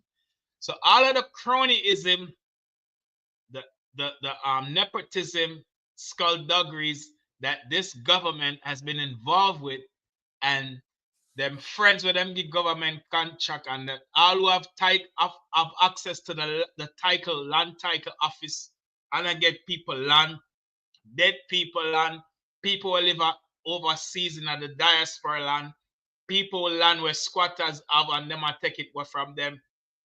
Remember the Prime Minister, the land when did I try to take over St. Catherine? I believe it was somewhere over Cayman or somewhere over there, if my memory serves me right. We found out that him buy 24 acres of land and say I'm son bite, but a fem land and I'm son land. And so right now the IC is on top of them on this. A bang around this, Sir Byron. I forgot to do a show up on this. I forgot to do a show up on that.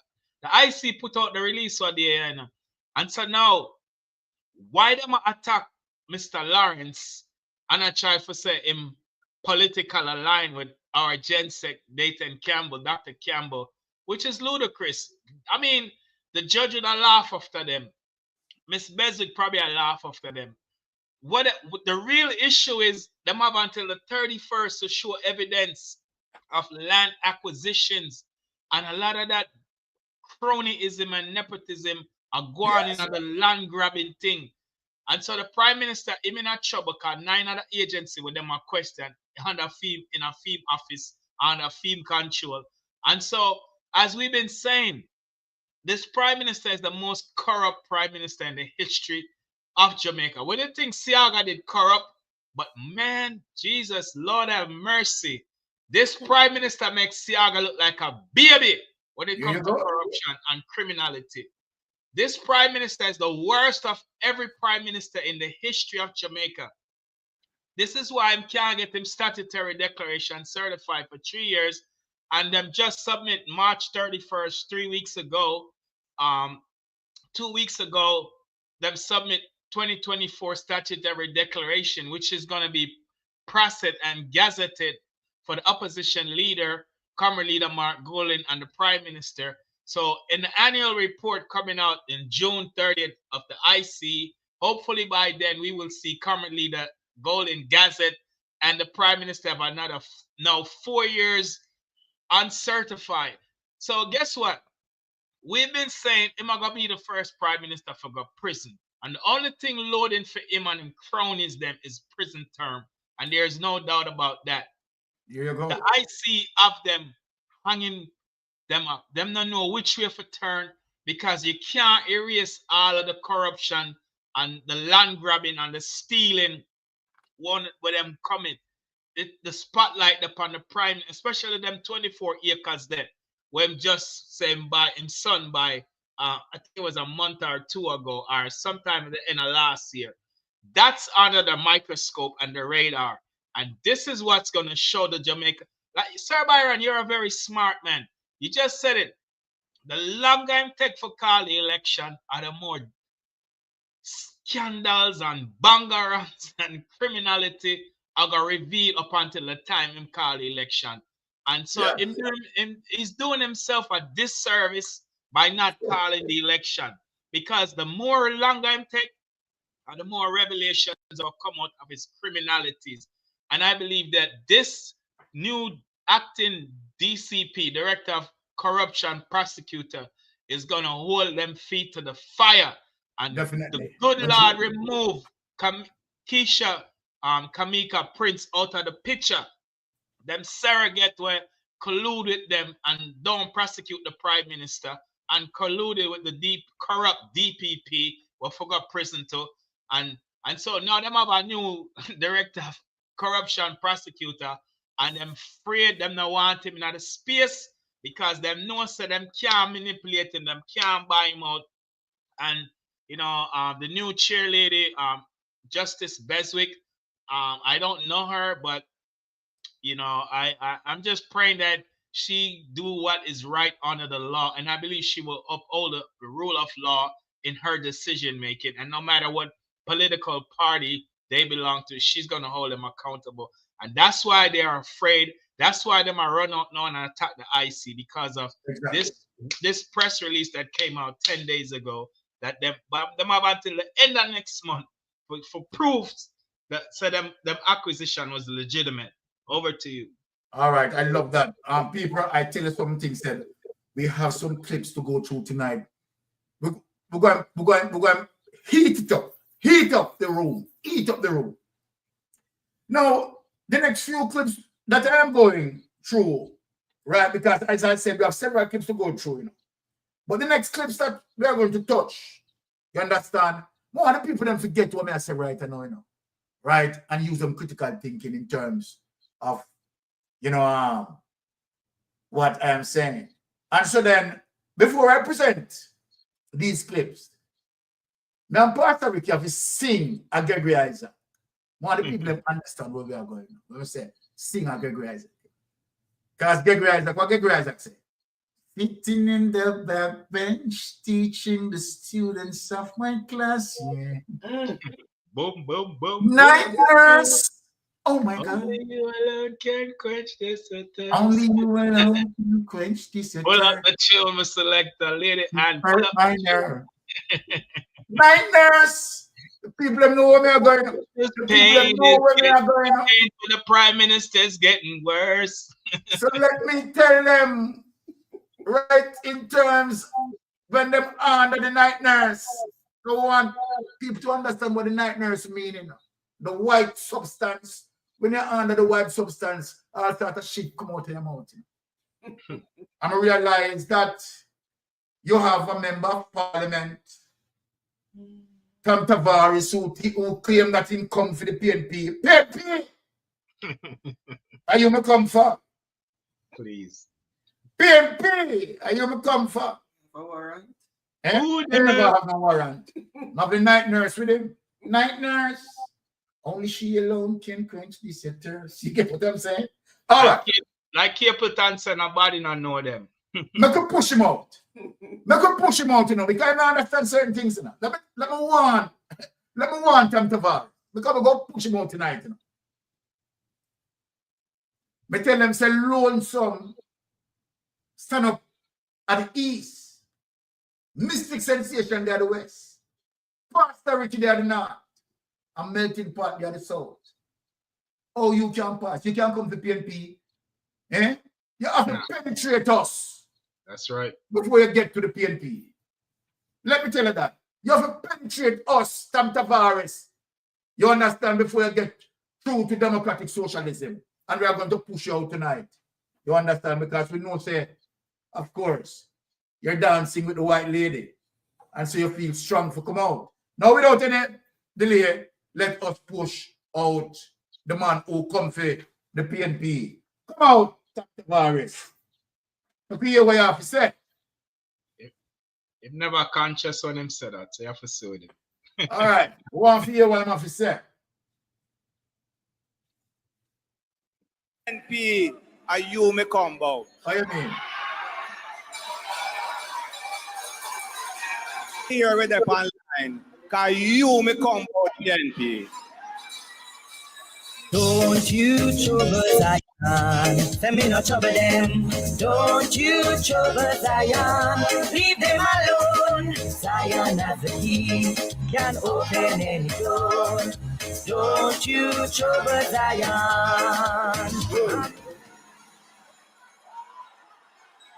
PNP, are you me combo now?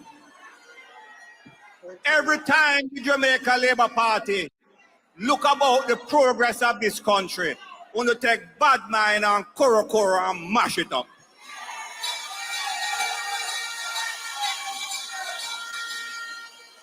When Marcus Garvey came to Jamaica in 1923 and began to work with the UNIA and ran as a counselor for the Kingston and St. Andrew Corporation, Marcus Garvey, Norman Manley, send him to prison and run him out of Jamaica. What? Another dunce. Another fully dunce, that man. When Edward Seaga named Marcus Garvey the first national hero of Jamaica and brought his body to Jamaica, PNP go up a National Heroes Park and mash it up. Take him away. Dash him Every out. time the Jamaica Labour Party begin to check progress in this country. No, sir. And then It's listen, sad. history class. All right. Yeah. Fully No. dunce. I'm Dunce. laughing. People have to laugh. Just imagine. And this is what we are talking about. We tell them that when they speak, what the people of Jamaica need to ask them, please show the proof. Where's Please Yes. show the proof. And this man, hey, no wonder why, you see the reason why I couldn't get Vibes Cartel out, you know. No, him not qualified.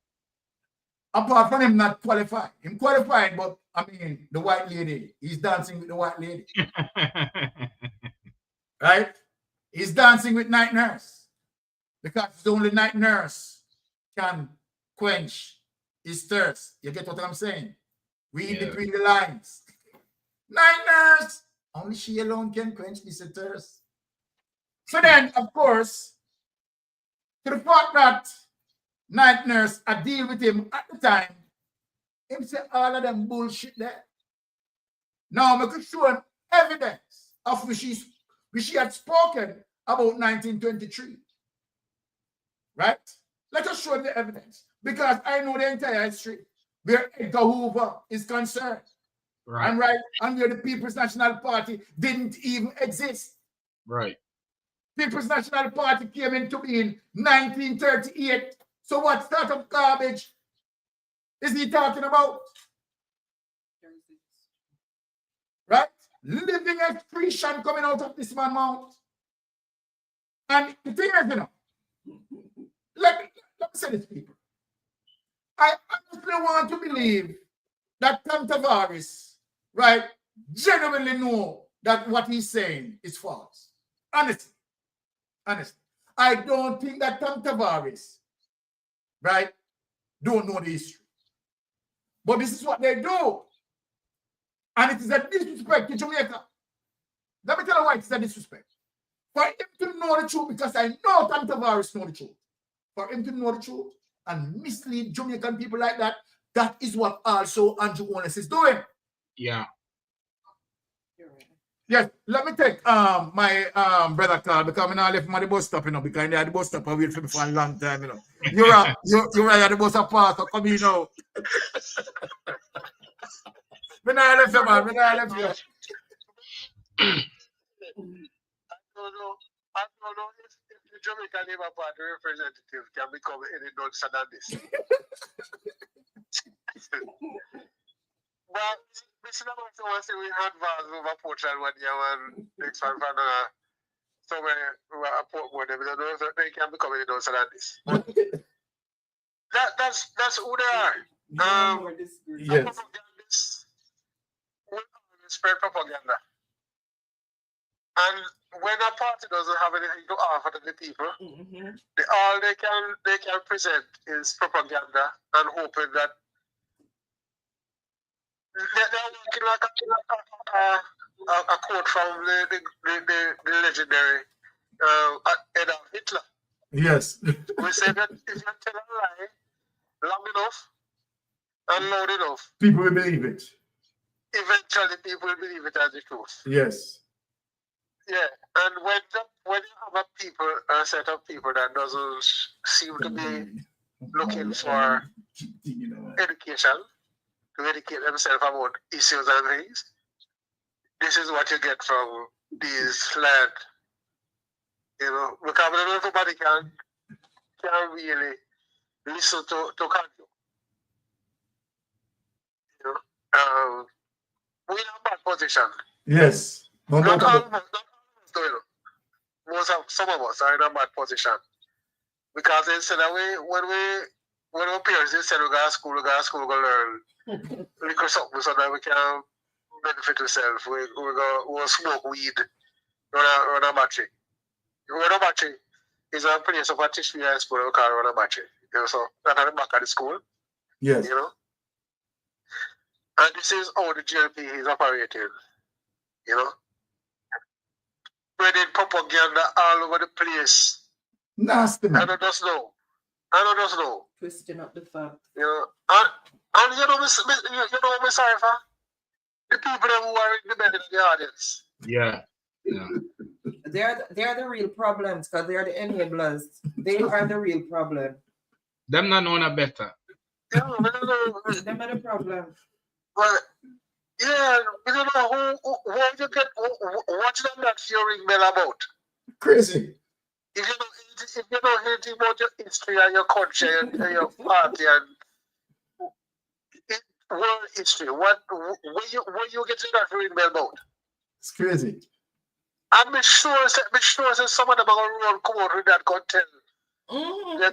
They tell the Jamaican people that PNP, Norman man, they said yes. Lucky man. The went to prison. Crazy. What garbage? All right. Go ahead. All right. Blessings. Blessings. All right. Blessings. Let us break down the lie that that man said, right? Let us break down the lie that Night Nurse spoke about as it relates to the People's National Party in 1923. One of the first things I am going to do, I'm going to show the Jamaican people when the People's National Party formed, right? So 1923, the People's National Party, no, they know there. Now let us flip up that People's National Party document. Let us show that first, and then we are going to break down and get into the history. You understand? Tam Tavares, right? I mean, come on, trust me. You shouldn't have brought the white lady on the stage, because obviously here it is, people. The evidence: the People's National Party is a social democratic political party in Jamaica, founded in 1938 by Norman Washington Manley, who served as party president until his death in 1969. It holds 14 of the 63 seats in the House of Representatives, as at 96 of the 227 local government divisions.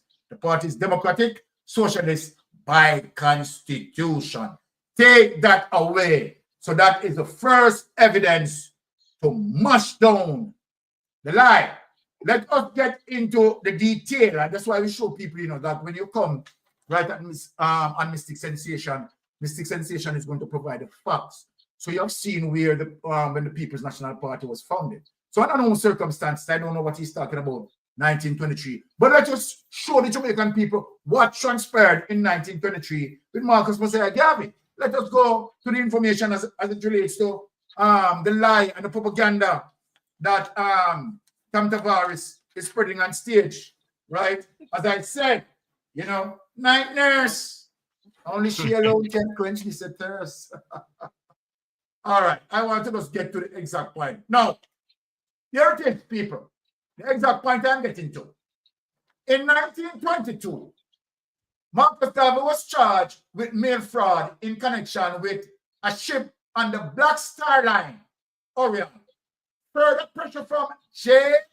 Edgar Hoover, who at the time was the head of the CIA in the United States, and his department investigations, negative press, and complaints from stockholders soon led to Garvey gaining a reputation as a swindler.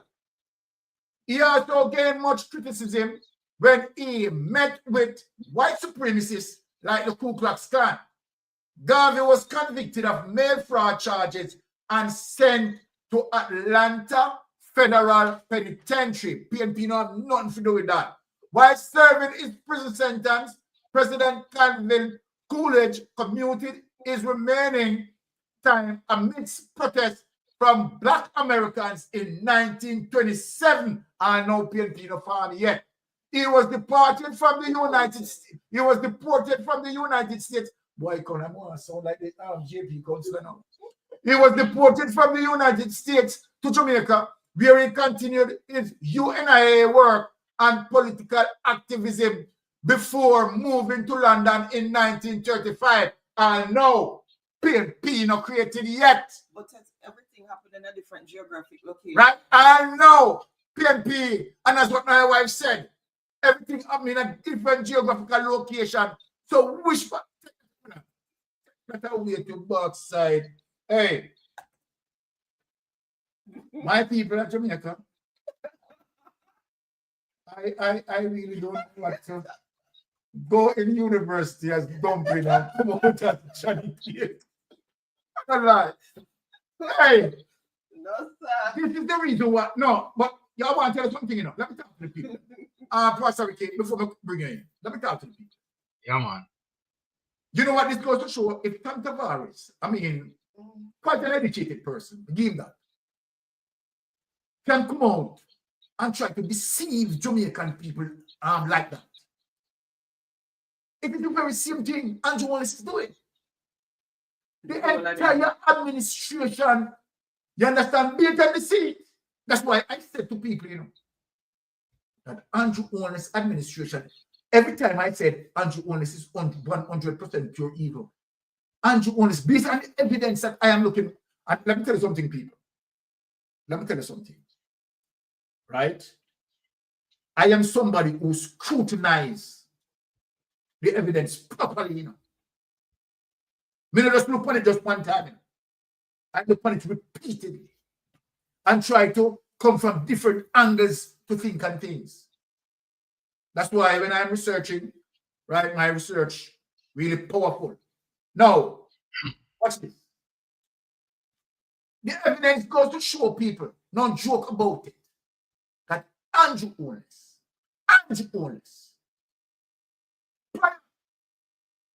prior to becoming the head of the government,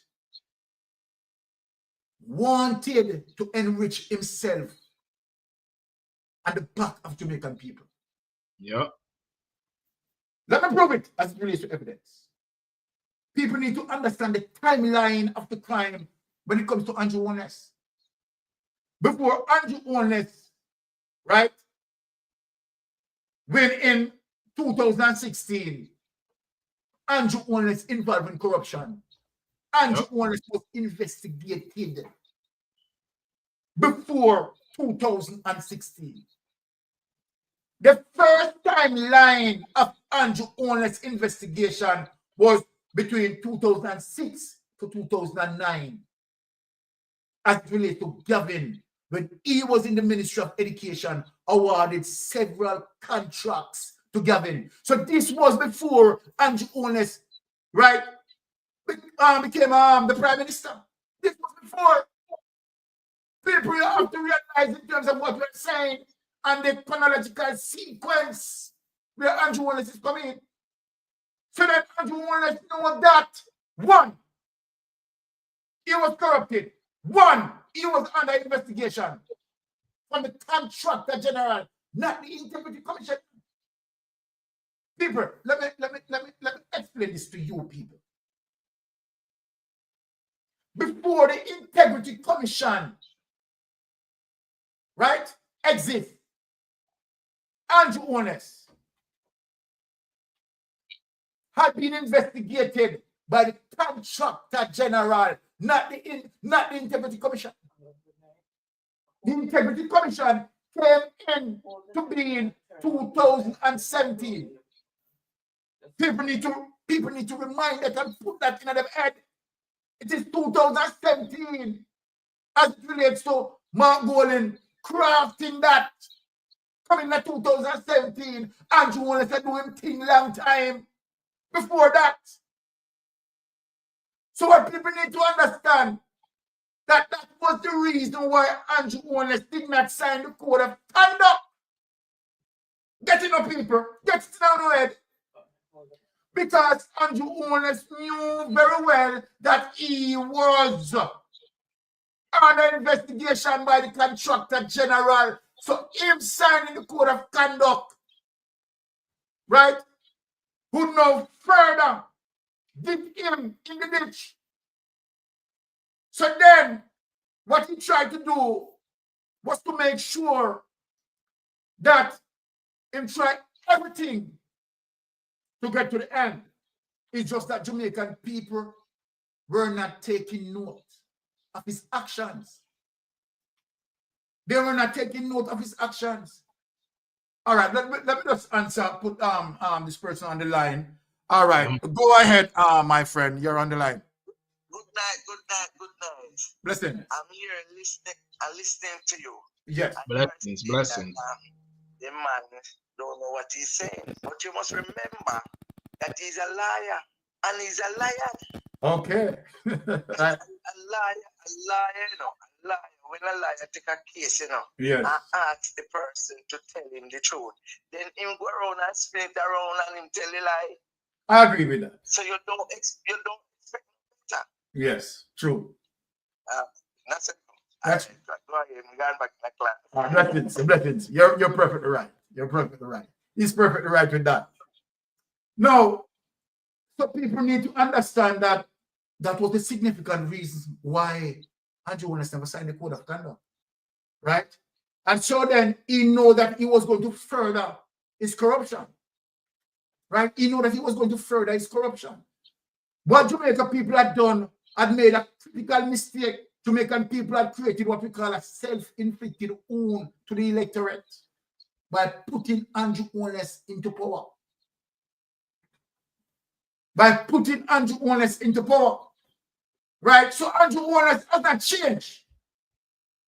Andrew Holness, from day one, has been the liar, the deceiver, the con artist, the scammer. Nothing changed. Not one thing changed. Andrew Holness, as according to him and the way how he's thinking, he's good at this. So then he built up a PR team, not politicians who are going to, find ways and means to move the country forward. Andrew Holness not involved in that. Yeah, put him on the line. Put him. Because we're not afraid to talk to no.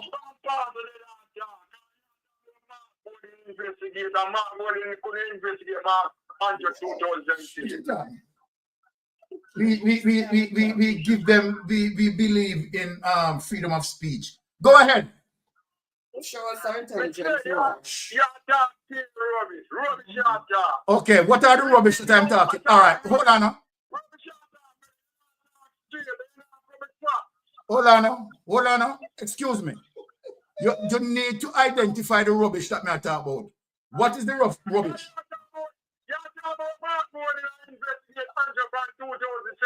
When you see me, I'm going to take you off because I'm not talking about Mark Gold in that investigation.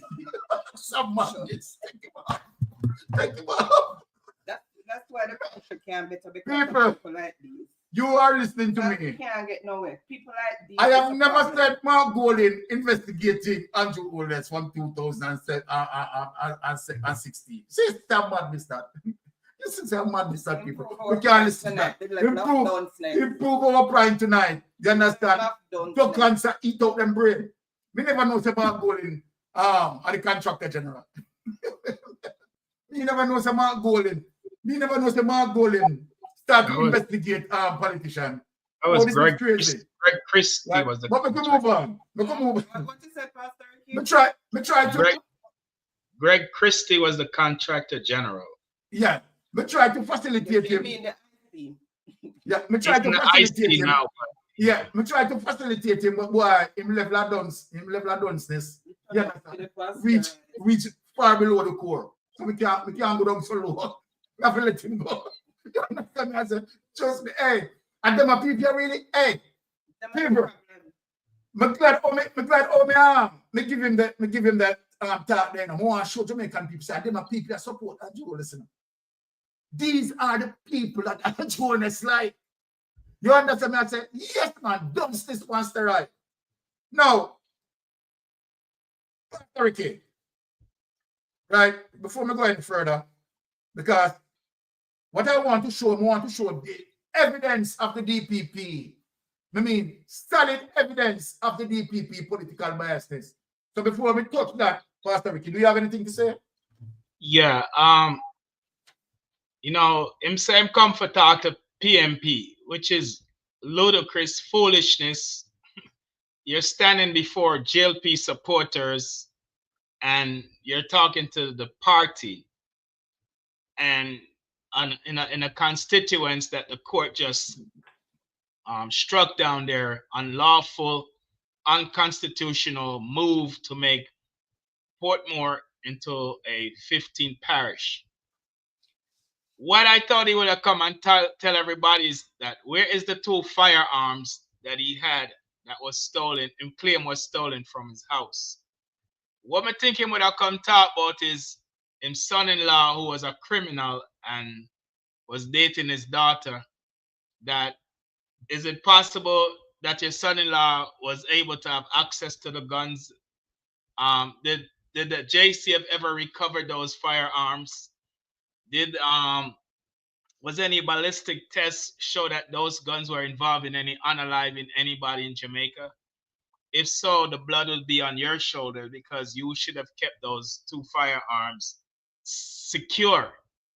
Now, as it relates to his failure in the courtroom to allow a DPP that is corrupt to prosecute 4 men that the courts, the Privy Council later on says that they have to null and void, quash those cases because she used jewelry that was tampered.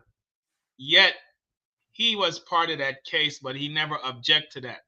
So it does show the corrupt minds and the corrupt intent of these corrupt people. We're dealing with a culture of corruption in the Jamaica Labour Party. And they're so desperate that they will try to twist the pages of the history book, rewrite history, and try to spin it to jump up or inspire their deflected, dejected base that is looking for some motivation to go to the polls. If this is what I'm calling red meat dog nyam him supper. Because what he said is just, I mean, we, like I said before, we have at the tip of our fingers our digital devices at the click of a mouse. In real time, Google should be everybody's best friend. When these people are speaking, immediately start researching what they say. And you will see that these people have nothing to offer the Jamaican people?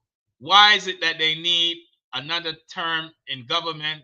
What is it that they have accomplished in the 9 wasted years, almost a decade? What have they achieved? How have they improved the lives of the people in Jamaica? Only thing they can do is spew out lies and propaganda. And it goes, you know, the CIA used propaganda to try to destabilize Jamaica back in the 70s. And so it's the same playbook that might come with again when the CIA and the Jamaica Labour Party collaborate together or colluded together to use propaganda to destabilize Jamaica. So the battle for the mind is in full effect. And on one side, you have honesty, and on the other side, you have dishonesty. On one side, you have truth, and on the other side, you have lies. And so the people have to use now technology to overcome the lies that they're spewing out, because the things he said on the stage for an officer of the court, a president of the Senate, he should be embarrassed of himself the next morning when he wake up and get sober and watch the clips and realize the things that he said. Because he must have been under some influence. It could be the influence of Satan. It could be the influence of something he might drink. Or it could be the influence of something he might use. We don't know. But him under the influence of something, man. And he was telling. But I believe the next day when he wake up, he probably said, oh my God, why did I say that? Because everybody fact check him immediately and realize he's a pathological liar. And so, you know, it's just sad that this is the Jamaica Labour Party we're dealing with in this 2025, the year of our Lord. Over to you, Sir Byron. All right. So tonight, people, what we are going to prove, because sometimes when we come out and we say that the DPP is a political operative, I know that a lot of people don't really believe that. But tonight I'm going to show, right, the evidence where, of course, Paula Llewellyn is indeed, right, a GLP operative. Yeah. Right? And I mean, any person, any critical thinker, in terms of what I'm going to present, is going to see through the lenses, right, of what I'm saying, in terms of Paula Llewellyn is indeed a GLP operative. Now, I'm going to show you the biases as it relates to how Paula Llewellyn, right, pursue case that she needs to put in the court. That when it comes to the Jamaica Labour Party, Paula Llewellyn, right, definitely have no charges to mount against them. But when it comes to the People's National Party, Paula Llewellyn has all the charges to mount against them. And I mean, committing the same offense. People, it's no joke. And when you look at it, people, you see the clear biases. Now, let us go to evidence. Now I want people to follow me. People to follow me keenly tonight. Evidence number 1. Let us go to Powell fined $45,000 for negligence. Let us show this evidence.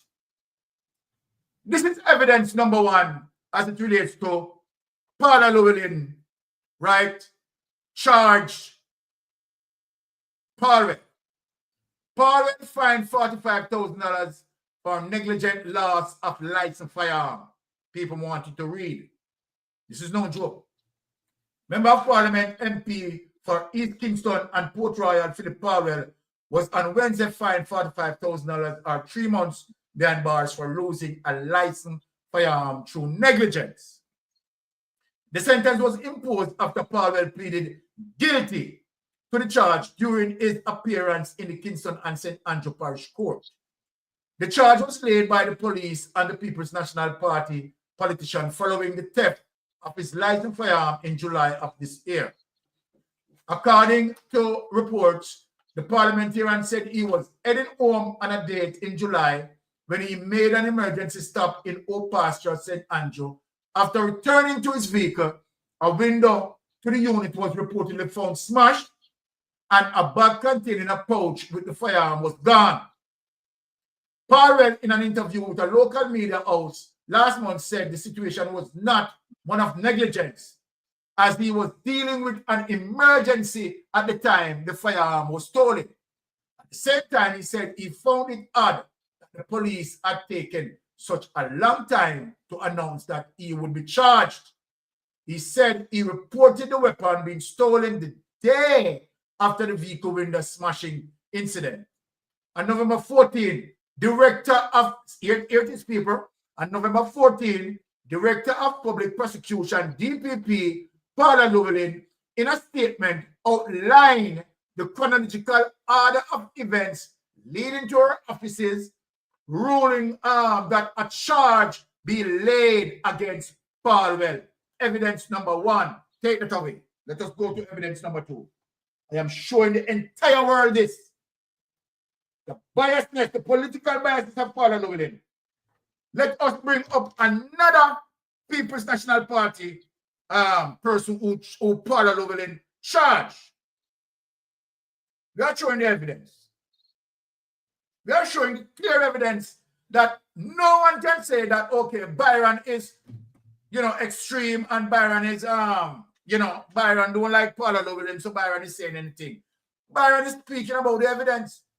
PNP politician faces gun charges. Let us go into it.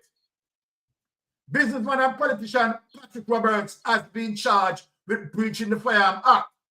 Roberts, who is the People's National Party PNP caretaker for West Central St. Andrew, was yesterday charged by the Huntsville Police in St. Andrew following a directive by Director of Public Prosecution Paula Llewellyn. Inspector Steve Brown, head of Constabulary Communication Network, told Gleaner yesterday that the 45-year-old Roberts has been charged with illegal possession of firearm. Brown said the charge resulted from the recovery of a firearm, which is said to be the property of Roberts, from a man who had engaged the police in a shootout. The man allegedly engaged the police in a shootout on January 20. The police said they seized 2 illegal guns from him, one of which traced back to Roberts.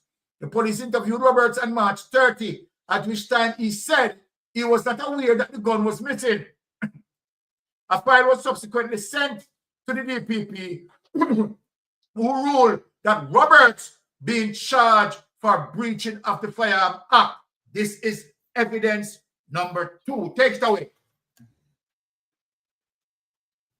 We are going to show the world that Paula Llewellyn is extremely biased and politically aligned with the Jamaican Labour Party. So I show you 2 cases from the People's National Party, right, where they talk about restlessness with their firearm in terms of losing their firearm. Paula Llewellyn charged them. I am going to show you 2 cases with the Jamaican Labour Party persons where having the same and even more serious, people listen to me, more serious offense than the 2 People's National Party that I went through. Their case is more serious, and Paula Llewellyn found no charges. People, evidence number 1, lift it up. We're in Jamaica, Senate President gun stolen. Senate President gun stolen. Let us look at this to show the biasness. Senate President gun stolen. And look at who this now. Night nurse. This is night nurse. Night nurse. Only she alone can quench this at hers. 4:48 p.m. Monday, April 18, 2016.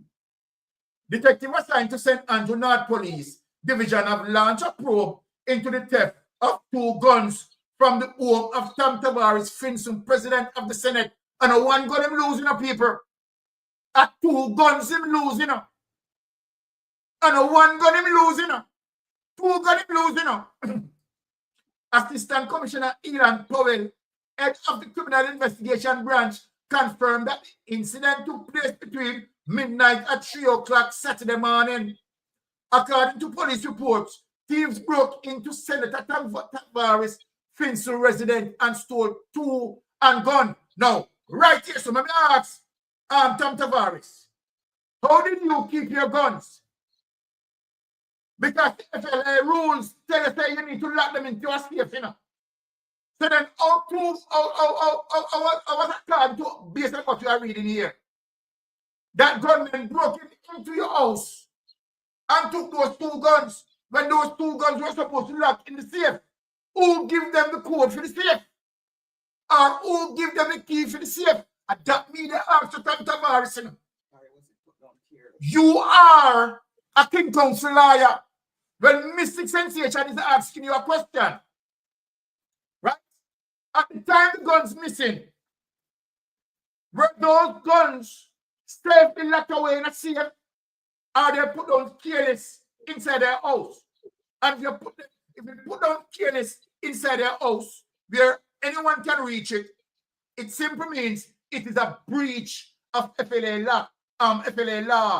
And this is a careless and reckless behavior of you. Let me read it back over. Assistant Commissioner Ilan Powell, head of the Criminal Investigation Branch, confirmed that the incident took place between midnight at 3 o'clock Saturday morning. According to the police report, thieves broke into Senator Tom Tavares' Finsu residence and stole 2 handguns. It is unclear whether the intruders stole other items. FDP Powell said Mr. Finson and his family were not armed. People, want to hear them something? Yeah?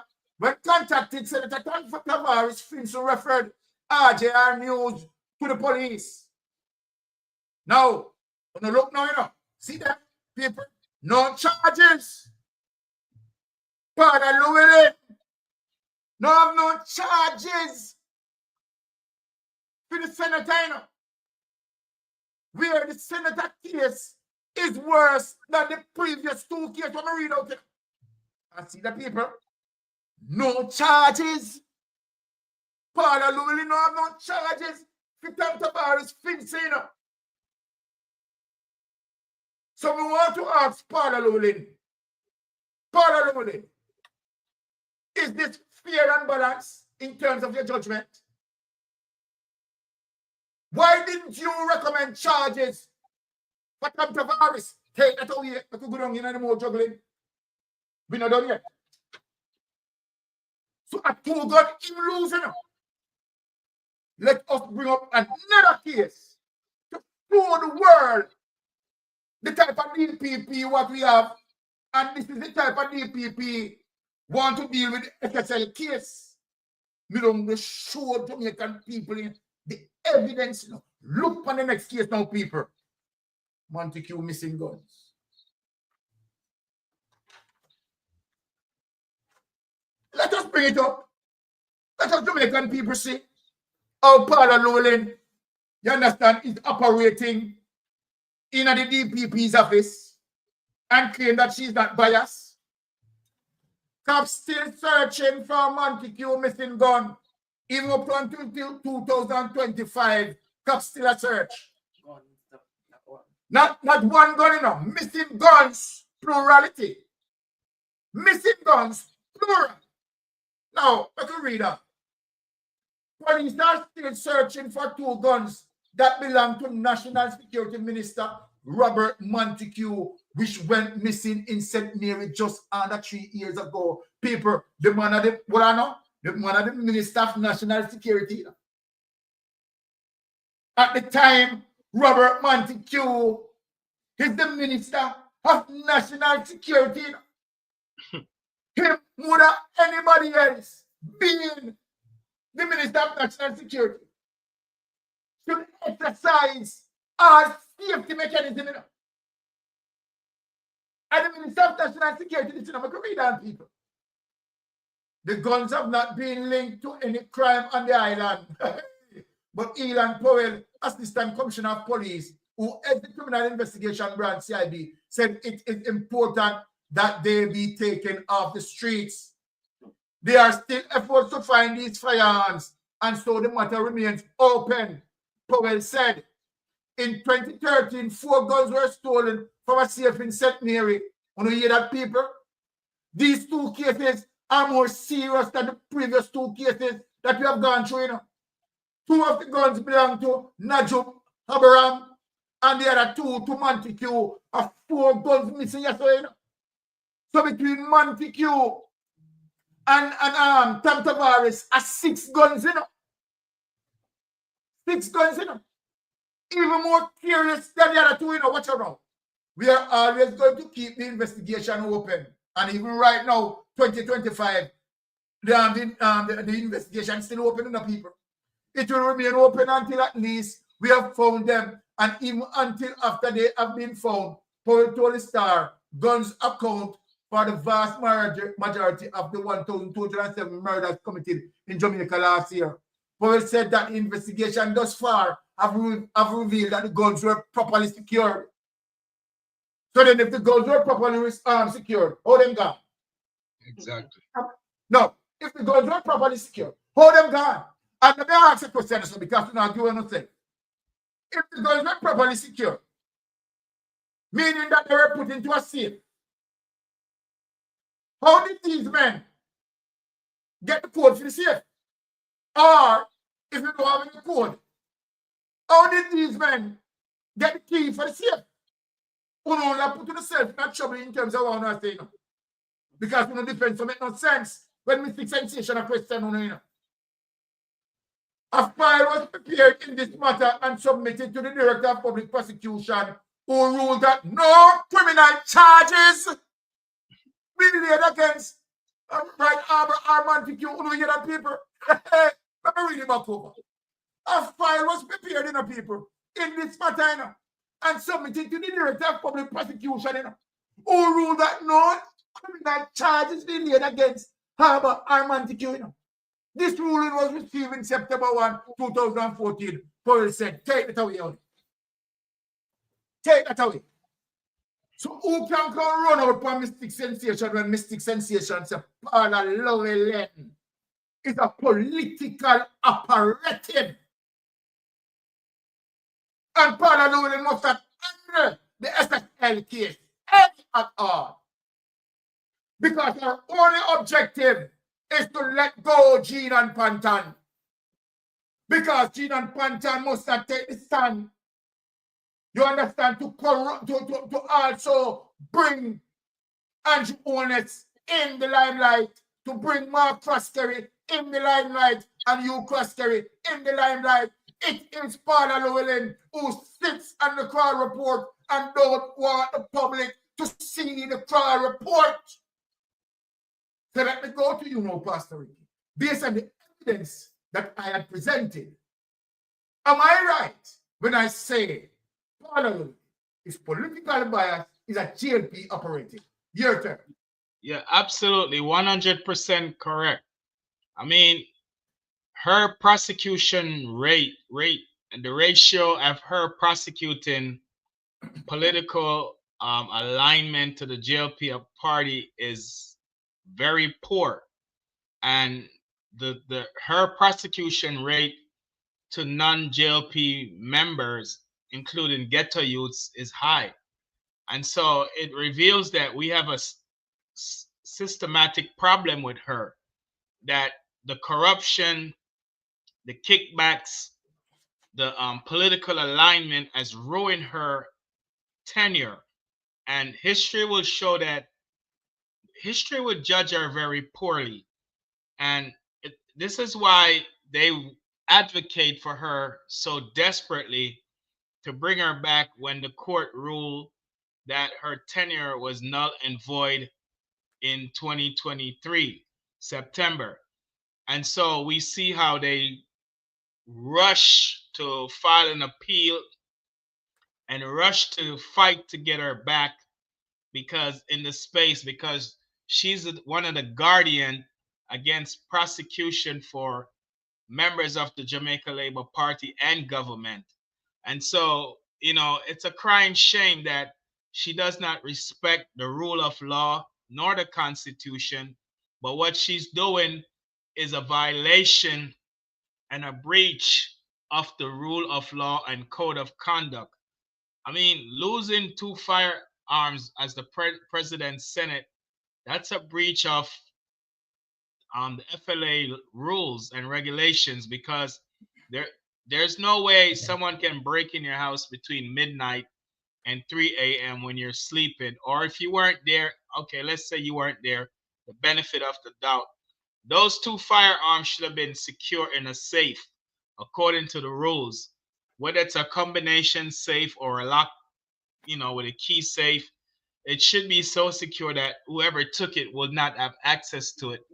And so when you look at the other two cases with the People's National Party representative caretaker, she recommended charge for them, and yet it showed the bias and the prejudice of who this lady is, and we cannot have her nowhere near the SSL case. And I agree with you, Sir Byron, because her motives, her MO, is to free every Jamaica Labour Party individuals.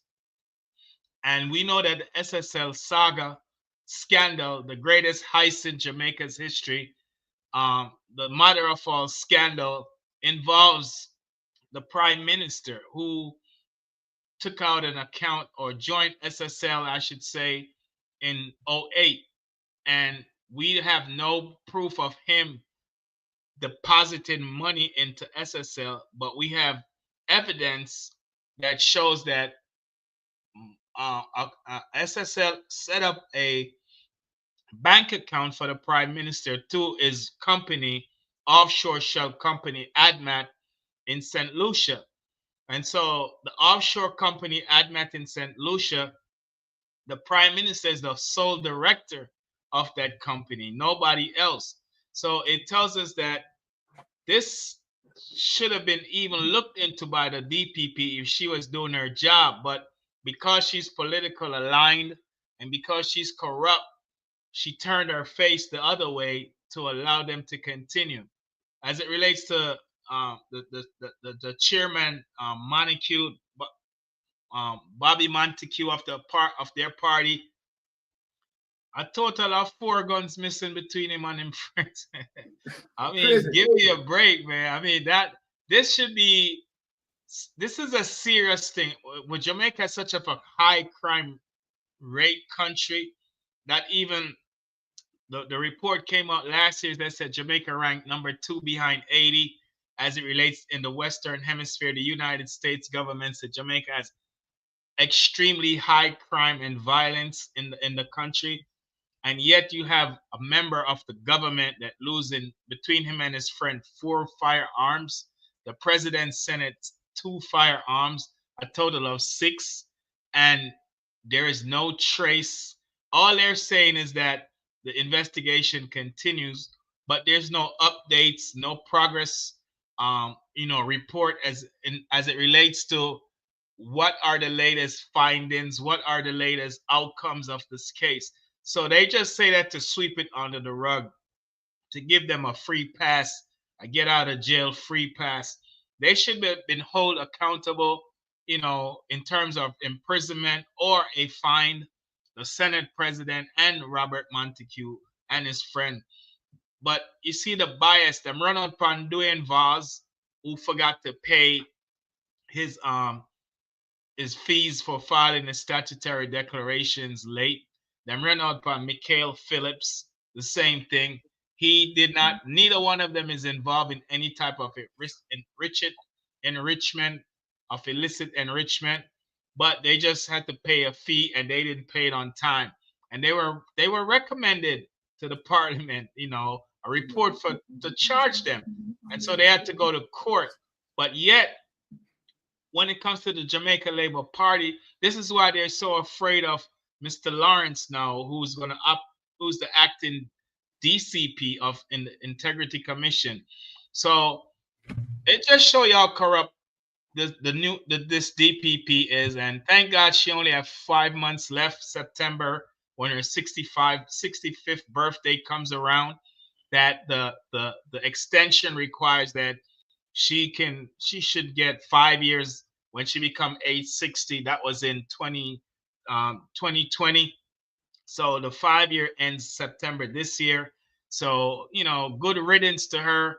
But as she goes off somewhere to plant flowers and water her garden. But if she touched this SSL case, she's going to be held accountable for it. Back over to you, Sir Byron. Okay, all right. We are going to get into more serious subject matter here. Now, but let us open the more serious subject lines with this clip, right? You don't need a message. Okay. All right. So we are going to get to yes. I just want to say to any Jamaican, we really and truly start listen to a Queen Africa voice. Whether you're Labour right, PNP, regular Jamaican who just want to vote for a change, you see the next election here will come up under no circumstances whatsoever can you vote in back the Jamaica Labour Party into government. This part of this message is for the loyalists them too, the Labour right government. Now take it away. Let me say this. Because I respect Queen Africa. And Queen Africa is not somebody who just speak out of terms. Queen Africa to me is a well-measured person. And for Queen Africa to come out and made a statement like that, it simply means that Queen Africa, over the period of time that it would have taken her to come out and speak like that, would have done some introspection and definitely look at all of the situations as it relates to Andrew Holness before the Queen come out and speak. We have seen now where the cup had overflown, and then she had no other choice to come out and speak on the matter. But we are going to get into some serious detail tonight, going through the CIA files about the Jamaica Labour Party. And I know that this is going to shock a lot of people. Some things that we are going to reveal tonight. Now, but before we go there, let us go to Oral Wallace. Right? Let us get here. Talk. When I talk, they call me racist and then put on TV and all that, them afraid. But I don't give a hell what they want to say. No. I don't give a rat's ass what them say. I talk the truth. Nobody can muzzle me. Look, that party, I wouldn't call him in my mouth to contaminate my mouth. They give Edward Seaga hell. Then they great Edward Seaga, my white man, and all that shit. Okay? And now those hypocrites embracing this descendant of slave owner. Okay? The Bakra master. I call me racist. I'm not racist. I'm realist. I don't hate white people. But when those hypocrites are promote a white man to lead PMP in Jamaica, and then same one then bring down the most honorable Edward Seaga, chastise him, destroy him because they're saying white. Yet Edward Seaga did not come from the plantocracy and plant owner. A party started PJ, the black man time. He's a black man and he fail us. And then kill Seaga, saying white. He was never from a slave owner. And they have one white one now, and these assholes come with them effort and talk them what have you. Let me talk, I don't think can muzzle me. Look. Fully done. The Lord is my shepherd. Oh my God. I'm all quote Jamaica people, one thing I pray, and here is Wilmington calling Edward Seaga most honorable. What I'm going to reveal to Jamaica tonight is CIA classified files. Where, and let me give my wife the kudos, because it is my wife's research, not my research. So I don't want to go like me want to person and take with my wife research. You're one flesh. You understand? When my wife research something, you know, she's more even detailed more than me. You understand? She that all the I's and cross all of her T's. So let me give her the kudos. It's my wife research. And after my wife did the research and she sent it to me and I read it, I said, wow, I am going to have to make the Jamaican people be aware of this, cognizant of this. My Jamaican people, this is a CIA file that they documented in how Edward Seaga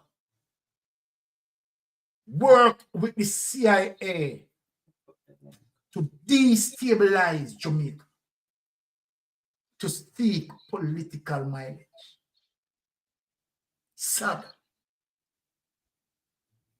If it was not for Edward Seaga doing, I will tell everyone to bet me Jamaica would have far better, either equally to Singapore or better than Singapore. What Edward Seaga had done to all of us as Jamaicans is to rob our future. And Holness may involve, as it relates to SSL and several corruption that he had done. Billions of dollars. But Edward Philip George Seaga had robbed Jamaicans of their future. I want the best minds to challenge me tonight. I want Countervaris Finson to challenge me what I'm going to reveal tonight. And tell Jamaican people say it is a lie.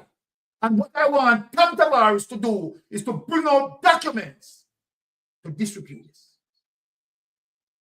That is what I am personally challenging Countervaris and any big liar what they have to challenge us tonight. My Jamaican people, let me release this document. Without any delay on it, lift it up.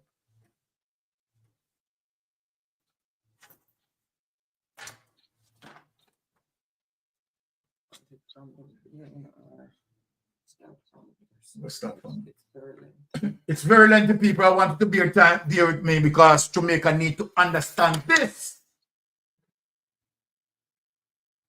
Jamaica need to understand this.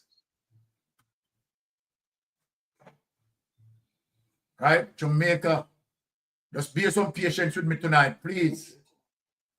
Huh? All right. And all of this information, we can't go through it in one night. Edward Seaga, oh, this is moving like this. Control it for me. Yeah.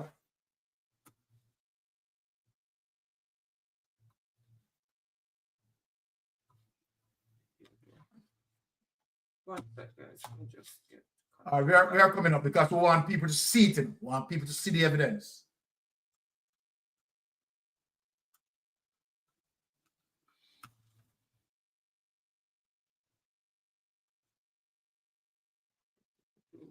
What did you do?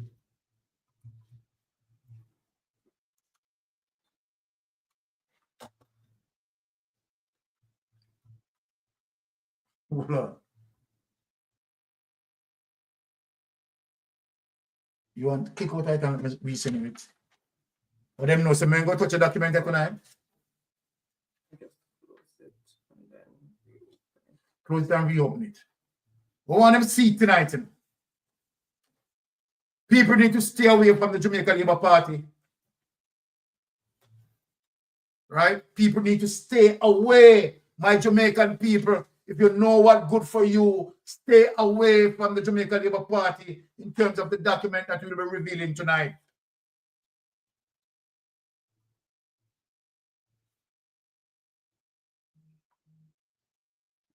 There you go. Okay. Edward Seaga and the institutionalization of thuggery, violence, and dehumanization in Jamaica. And a Jamaican has said this in a people. It is the CIA, the United States of America, is saying that Seaga, Edward Seaga, and the institutionalization of the thuggery, violence, and dehumanization in Jamaica. CIA documents. Edward Seaga will be remembered as a man who advanced thuggery, violence, and dehumanization in Jamaica society, and who left the office of the Prime Minister devoid of dignity, authority, and values. The island of Jamaica has achieved international notoriety as a space of unbridled violence and as one of the main hubs of the Trans-Caribbean and transatlantic drug network within illicit global economy. These features of Jamaica society developed rapidly after 1980, when Edward Seaga became the 5th Prime Minister of Jamaica as the leader of the Jamaica Labour Party from 1974 to 2005. Seaga was associated with the refinement of a mode of politics that garrisoned poor Jamaicans into areas controlled by political contractors. Seaga was born in Boston in 1930 and died peacefully in Miami, Florida in May 2019.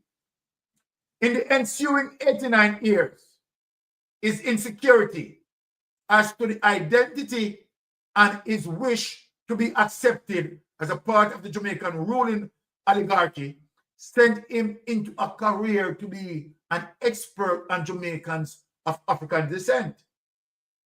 Edward Seaga and the JLP mobilized Jamaican workers against their own interests in the organizations and guaranteed his success as a political entrepreneur. So when you hear Andrew Holness talk about political entrepreneur, this is where Andrew Holness got it from. And Andrew Holness spinning it around. So people, I wanted to see the evidence, you know. When Andrew Holness talking about political entrepreneur, this is where he got it from. One organization that has been linked to Edward Seaga was the deadly shower posse that wreaked murder, violence, and drug running in the Caribbean, North America, and Europe. The historical record now attests to the fact that this organization was integrated into the network of the Central Intelligence Agency, CIA, of the United States when the USA moved to destabilize the Jamaican society in the 1970s. People want to follow me through this.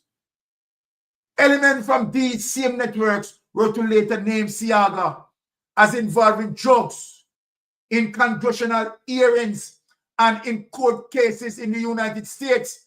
So I don't know GLP involving drugs, you know.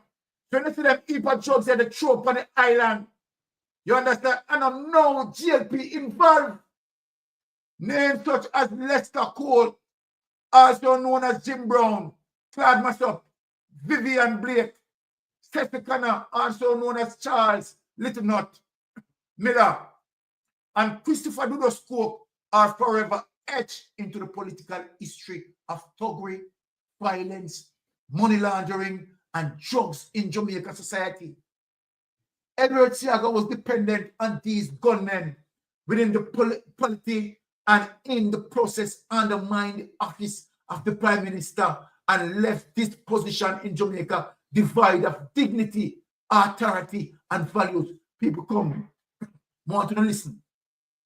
The case of extradition of Christopher Douglas Coke from Jamaica in 2010 to prison in New York revealed to those who follow the case the extent of the dehumanization of the poor in the political constituency of West Kingston. This debasement of politics and humanity was to be fully revealed under the leadership of Bruce Golding, who attempted to extricate the GLP from the clutches of the dance.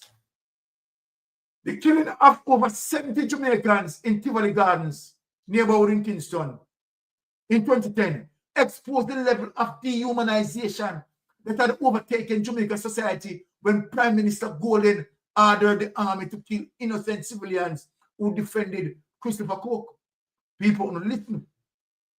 The lesson of these aspects of life of Edward Seaga have not been revealed in the obituaries that have been written about him since his death.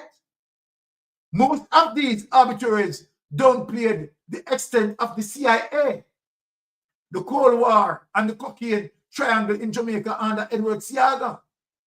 Although the New York Times, when you hear people, the Washington Post, the Times of London, and the Telegraph all paid homage to its conservatism and its alliance with the neoliberal forces represented by Margaret Thatcher and Ronald Reagan. Edward Seaga's own autobiography was part of the literature to praise unfettered capitalism, when you hear the people, which he celebrated in 2 volumes entitled My Life and Leadership, Volume 1. Clash of Ideas, 1930 to 1980. Right? Seaga was explicit in Volume 2 that socialism is a pulling down ideology. When you hear the people, capitalism is a pulling up strategy. This ideology outlook defined the career of Edward Seaga as the object to mobilize the human and material resources of Jamaica to establish sweatshop conditions, opposing black liberation in Jamaica and in Africa, opposing the Cuban Revolution, and spearheading the invasion of Grenada in 1983. We never know if Seaga do this.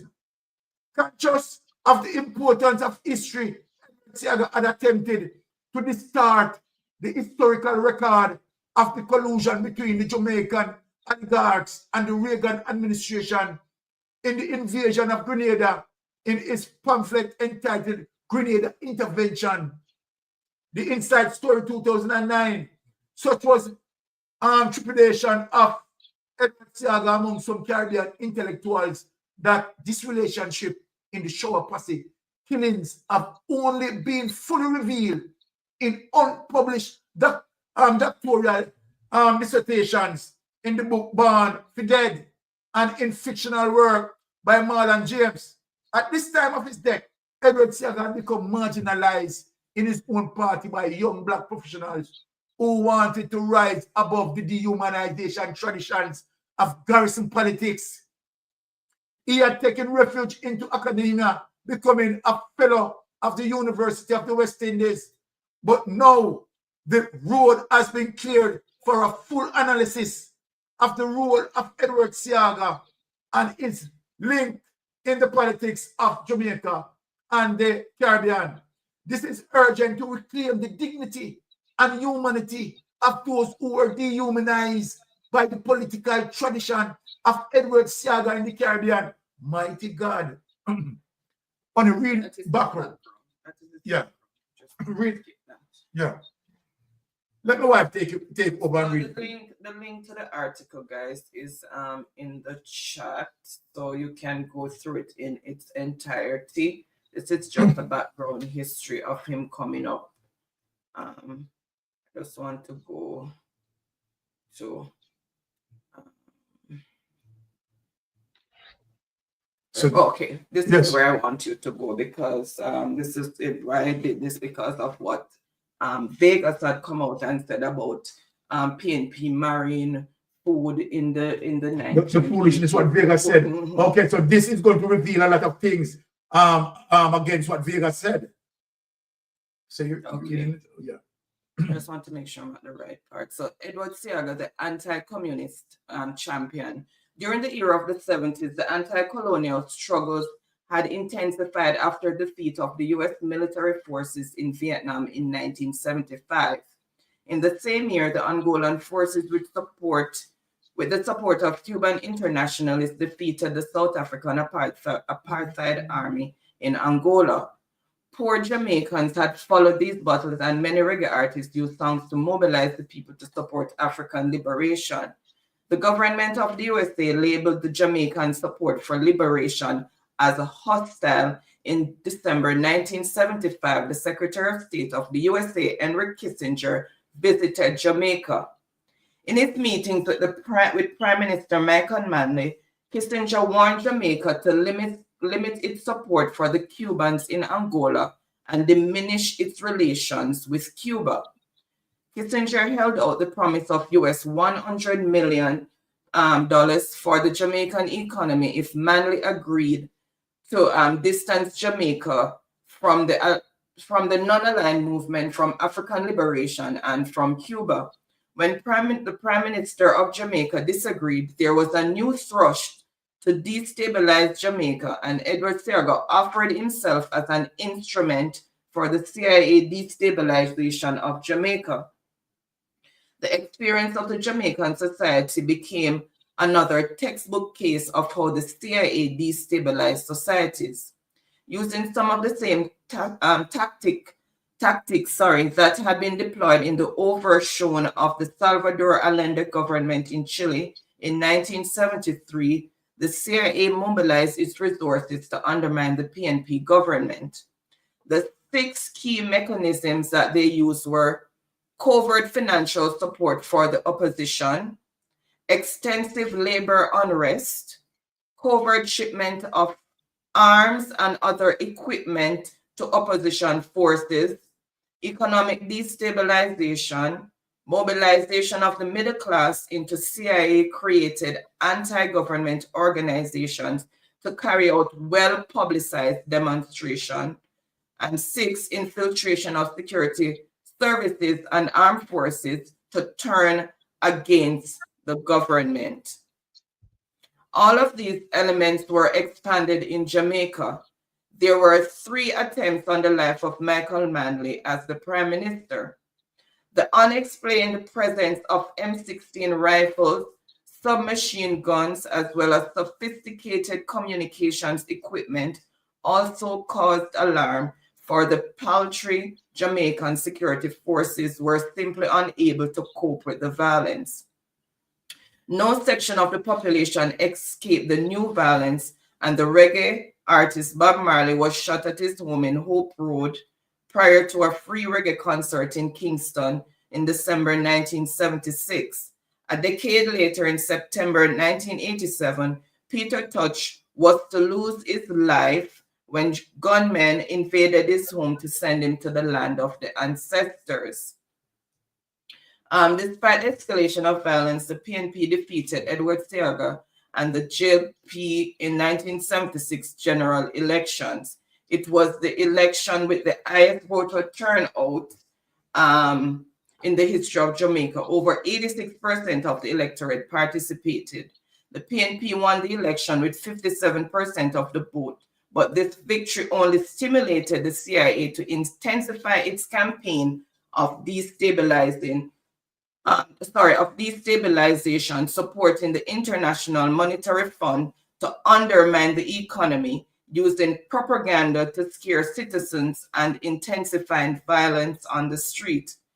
The CIA propaganda represented Seaga as the economic genius, while the local media propagated misleading stories, scaring local entrepreneurs, resulting in the mobilization of the Jamaican Manufacturers Association and the Jamaica Chamber of Commerce against the PNP. It was in this period when the new organization called the Private Sector Organization of Jamaica appeared on the political scene as one other form of support for Edward Seaga.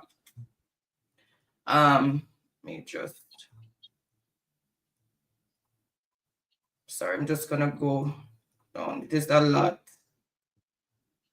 Edward Seaga and the illicit global economy.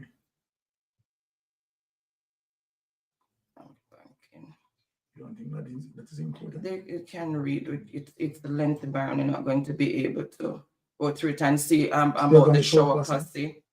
So they can read it. I put the link in there, and I'll also put the link in the description. I just want to go to one area here. So,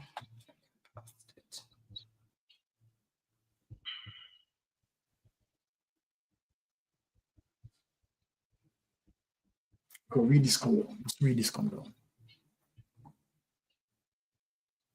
Okay, the mass of the people of Jamaica had struggled against the exploitation and slave-like condition. The working people had cut the sugarcane, planted the bananas, picked the pimento, and grew the foodstuff that fed the society. Colonialism exploited their labor and denigrated them as human beings. These people rebelled to get better working conditions. In 1938, rebellion was the high point of these workers' protests. Out of these protests, Alexander Bustamante, not it. From a political vehicle. You find that yes. part. So out of these protests, Alexander Bustamante formed a political vehicle called the GLP. So this is showing you how the GLP formed, right? Working class persons from the grassroots embraced this formation, and such was the loyalty to Bustamante that some workers shouted that I will follow Bustamante till I die. Despite his commitment to Bustamante, there had been a vibrant opposition party called the PNP, and the quality of the political leadership in Jamaica was world class. With high levels of tolerance for opposing ideas, the competition between the Noel Netherson of the PNP and the Lyndon Newland of the GLP as opposing trade unionists in the 1944 elections would be a textbook case in the kind of civility that was possible in Jamaica among politicians. Gradually, in the wake of international Cold War dictates and intense competition for power, the GLP deserted the working people. No hear to the people.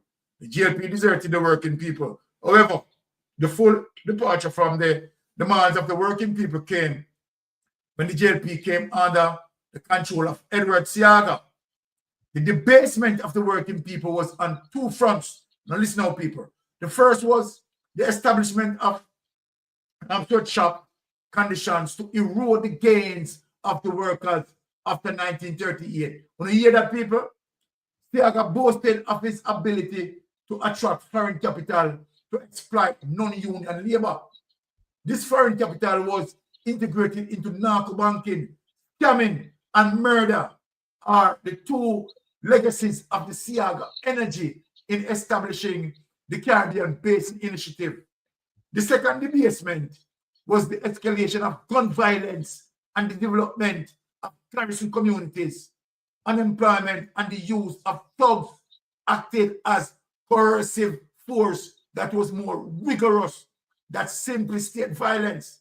Thug and violence, right, with sweatshop conditions and the general hustling and the opportunistic culture be created by Seaga to ensure that hundreds of thousands of Jamaicans opted to leave the violence and thuggery of this center for money laundering and illicit global economy. This cancer of cocaine, guns, violence, scamming, and money laundering then spread throughout the Caribbean. Charles Miller and Cecil Connor would go on to ensnare St. Kitts and the Bahamas into this new front of the illicit global economy. The turbulent violence of this period of Jamaica history eroded the basic values of decency in the society. Being a bad man was now the ambition of many youths. Uplifting of the poor came with this new political culture, while Cayman Island became one of the biggest offshore centers of narco banking. No institution in Jamaica could escape the stain of rottenness that Edward Seaga had been created on the society. After being chased out of Tivoli by Dudus, Seaga started to reinvent himself as a social scientist. His short stint at the University of the West Indies belied his own ambivalent relationship to the university. One former vice chancellor, Rex Netterford, used very sophisticated language to mock Seaga's claim to be a rigorous social scientist. The sophistication was necessary because Netterford understood the vindictiveness of Edward Seaga in Jamaica. Take that away. There's many more to read, so we want to put it into the chat. Take it away. Right? We want to put this in the chat, and this needs to spread throughout the entire Jamaica as it relates to what the JLP had done under Edward Seaga administration. Edward Seaga single-handedly robbed every single Jamaican of their future. No two way about that. This documentation, carefully combed by the professor, the CIA files that hold all of this history, telling you that the People's National Party was indeed the party that was fighting for the progress of the Jamaican people. The Jamaican Labour Party formed for the purpose to destabilize our progress, to put us in peril. And so then, from history that we can reflect, from history we can use as a guide, from history we can use that as a map to now look on the People's National Party, democratic socialism, that extend to Mark Golding to say, carry us on, lead us on to victory. We know what democratic socialism is as opposed to capitalism. The destabilization for them to ensure that black people in the Caribbean progression is slow and probably non-existent. Now, we have to make sure that we are talking about breaking the generational curse. The Jamaica Labour Party is both a disease, virus, bacteria, everything that negative to break down the human immune system of politics in terms of good, positive governance. We cannot afford, my people, based on the history. It is not the saying of any Jamaican. It is the saying of the CIA documentation, the history that they hold, the truth that been surfaced. Edward Seaga is the man that cultured Andrew Holness over a long period of time, my friend. Andrew Holness, by DNA, by the political order, cannot do any better. Andrew Holness is a natural product of Edward Seaga. Lecturers at university, they all know the truth. they need to come out and speak. PSOJ, they know the truth. They all need to come out and speak. And that's why when they speak, they cannot refer back in history. Because history is not kind to the Jamaican Labour Party. History is more than kind to the People's National Party. We'll tell you all the good ways. We have seen where Andrew Holness and the same propaganda machine talking about 18 years of the People's National Party. And when you see all the programs being created within the 18 years, let us ask Andrew Holness. Being in governance for more than 9 years, Andrew Holness, give me one school that you have built. Andrew Holness, talk to Jamaican people. Please start the truth. Come out and talk the truth. One school, Andrew Holness, that your administration has built. Andrew Holness, tell us one health sector. Tell us one hospital that you built. Tell us, Andrew Holness. Tell us. But we can tell you the amount of atrocities that you cause Jamaican people. From Gavin, from the Ministry of Education, Rural Reid, you name it. The atrocities that you have brought to our Jamaicans' life. And now, in recent time, giving them shit to drink. And have the audacity want to come out and tell them, no, don't boil your water. Don't boil your water. Don't believe what you are hearing from the scientists. They are lying. This is the type of government. This is the type of government that we have. Someone we all know, PSOJ all know that this person is not supposed to be on the ballot. But let me say this to Andrew Holness, the pendulum shifted. And the IC, the Integrity Commission, transform itself, moving forward in looking on the evidence. And now, yes, as usual, the Integrity Commission will maintain their dignity and trust forward.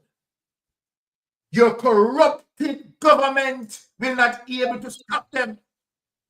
The people of Jamaica, let me warn you, Andrew Holness, by the minute you are losing them. By the minute. So help me God. You are losing them. They are finding you out with history. History is revealing you. History is reflecting you. Pastor Ricky, take it away. Yeah, this is why the Prime Minister is afraid of social media and programs like Mystic Sensation and, Andre Stevens and, all the bloggers that are putting in the research and presenting the facts day in, day out, week in, week out. Listen, Seaga is the worst thing that ever happened to Jamaica. It changed the trajectory of how Jamaica should have elevated, and by now would have probably been a first world country. That the collusion and the collaborations with the CIA, Central Intelligence Agency, number one was to destabilize Jamaica in the 70s leading up to the 80 election. Yeah. Number two. Hold on, Pastor Ricky. I just to let you know, because that is the final clip and you're closing the night. So take your time. Do your thing, because you're closing. Yeah.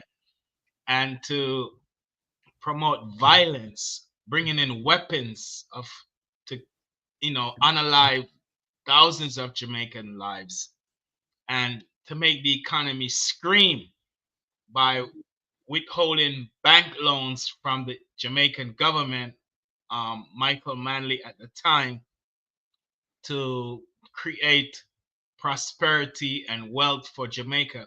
It's the same playbook we see right now that this criminal that we have as prime minister, it's the same playbook that he's carrying out to destabilize Jamaica.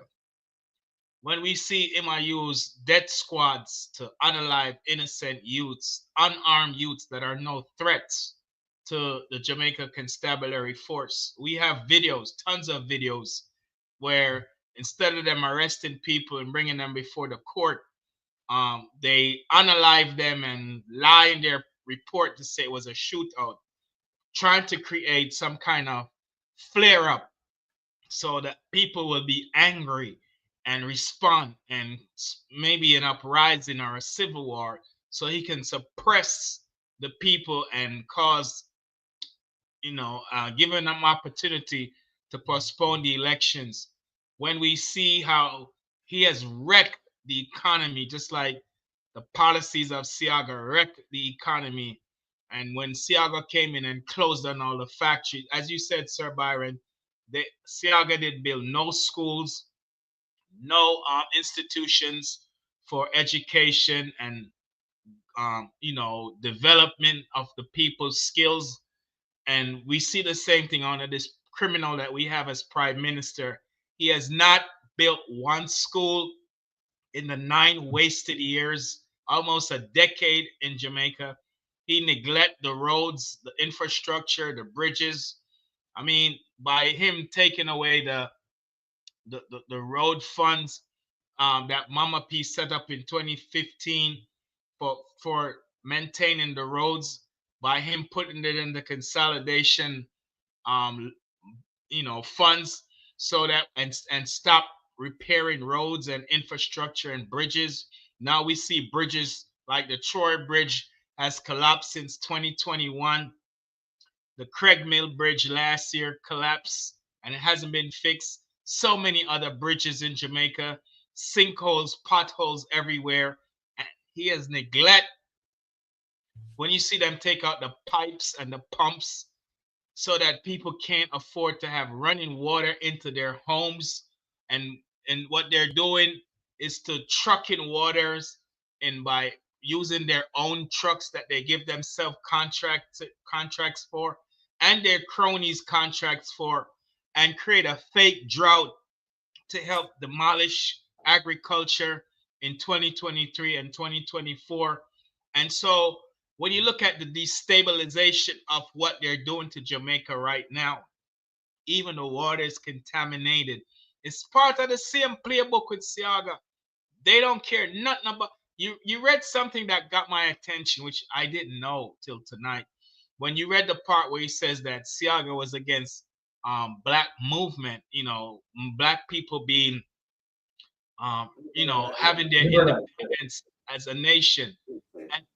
And so when we see that even this corrupt, despicable, deplorable, abominable Warmington guy that claimed that Mark Golding is a white man and they don't want him here, when he was born in Jamaica, but yet Seaga was born in Boston and was buried in America. His remains is not in Jamaica. Don't be fooled, my fellow Jamaicans. He was a U.S. citizen from birth. And so U.S. citizen he died in Miami at the hospital and was buried back in Boston. And so when we look at how Seaga destabilized Jamaica in the 70s, his attempt to assassinate our greatest prime minister who laid the foundation, Michael Manley, with help of the CIA. And when we see how this prime minister today, who's a criminal that should not be on the ballot, he's disqualified for being prime minister. He's disqualified from representing in his constituent.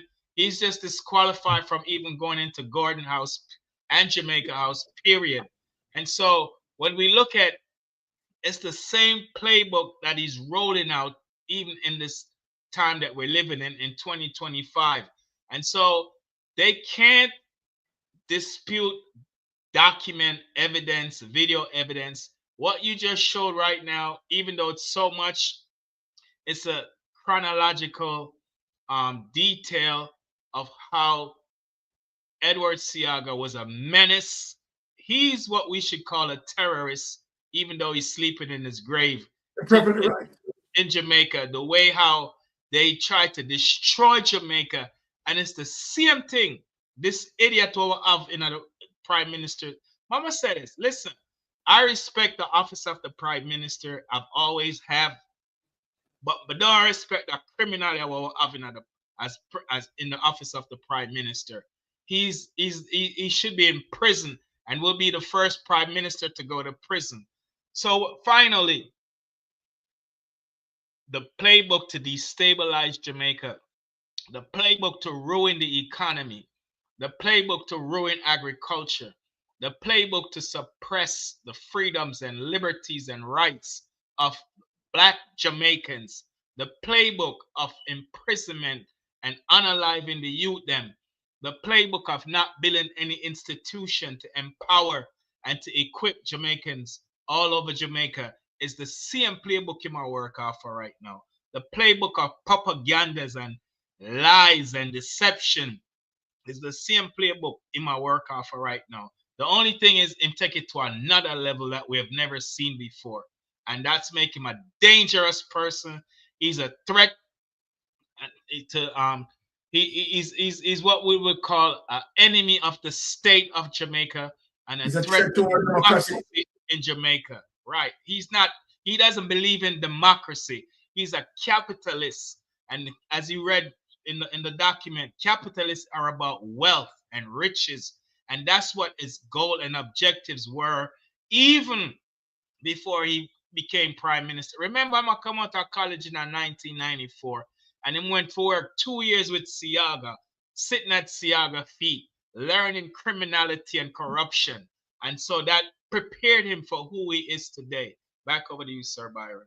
All right, so there you go. As it relates to, all right, go ahead, Wifey. So, guys, I'm going to pin the link to the document in the description. So please make sure you go and read it because it is very eye-opening to the conspiracy to destabilize our country. It reveals a lot of stuff. As you see, it's very lengthy, but it is very informative. It's very eye-opening. So I would encourage everyone who have not read it to go through and read it in its entirety. It is mind-boggling. It's mind-blowing. Yeah, man, and also people need to pass it around, not just read it and keep it, share it, but share it because people need to know the truth. Yeah, right. People need to know the truth. It's only the truth that is going to set us free, my people, right? And we have to make sure that we are giving the facts. That's why one of the things that I make sure that I do, that when I do my research, I don't take things that come. If it is not that hard, I don't really need it, right? And so then I have to be careful in terms of the information that I research, and the information that I'm disseminating to my people, because I want for you to get the truth and nothing but the truth, right? And I'm just saying that, okay, if, the Jamaica Labour Party believe that they have a better history, right, come with the facts and challenge us. We are here, we are not going anywhere. That's why if anyone who want to come from the GLP and have a talk, right, on where we can reason, right, of course, I am open for that. I don't back down and will never, ever back down, not when I have the facts and the evidence. You understand? I will not hesitate to take on anyone from the Jamaica Labour Party. Right? So anytime anyone from the Jamaica Labour Party want to come over here, right, and have a little 15 minutes chat with Mystic Sensation, feel free to do so. You understand? Because we know what we have up here. Right? Exactly. So we are ready. So I just want to say to Jamaican people, once again, I want to say big thanks to come out and share your time and moments with Mystic Sensation and, of course, Pastor Ricky, right? We are making sure that we are doing the research, right? Putting out the information for you guys. And thanks very much for the support, right? So we want to say big up, right, to all of you. And, you know, YP, close us out. Okay. All Can right. I just say one last thing real quick, Sure. 30 Yes. seconds? We have to ensure that this Jamaica Labour Party is dismantled after we win the general election, and they never, ever, ever, ever again becomes involved in representative politics in Jamaica moving forward.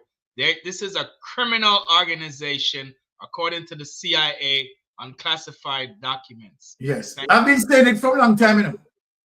Right, Pastor Ricky, that it is a criminal organization and it is no joke.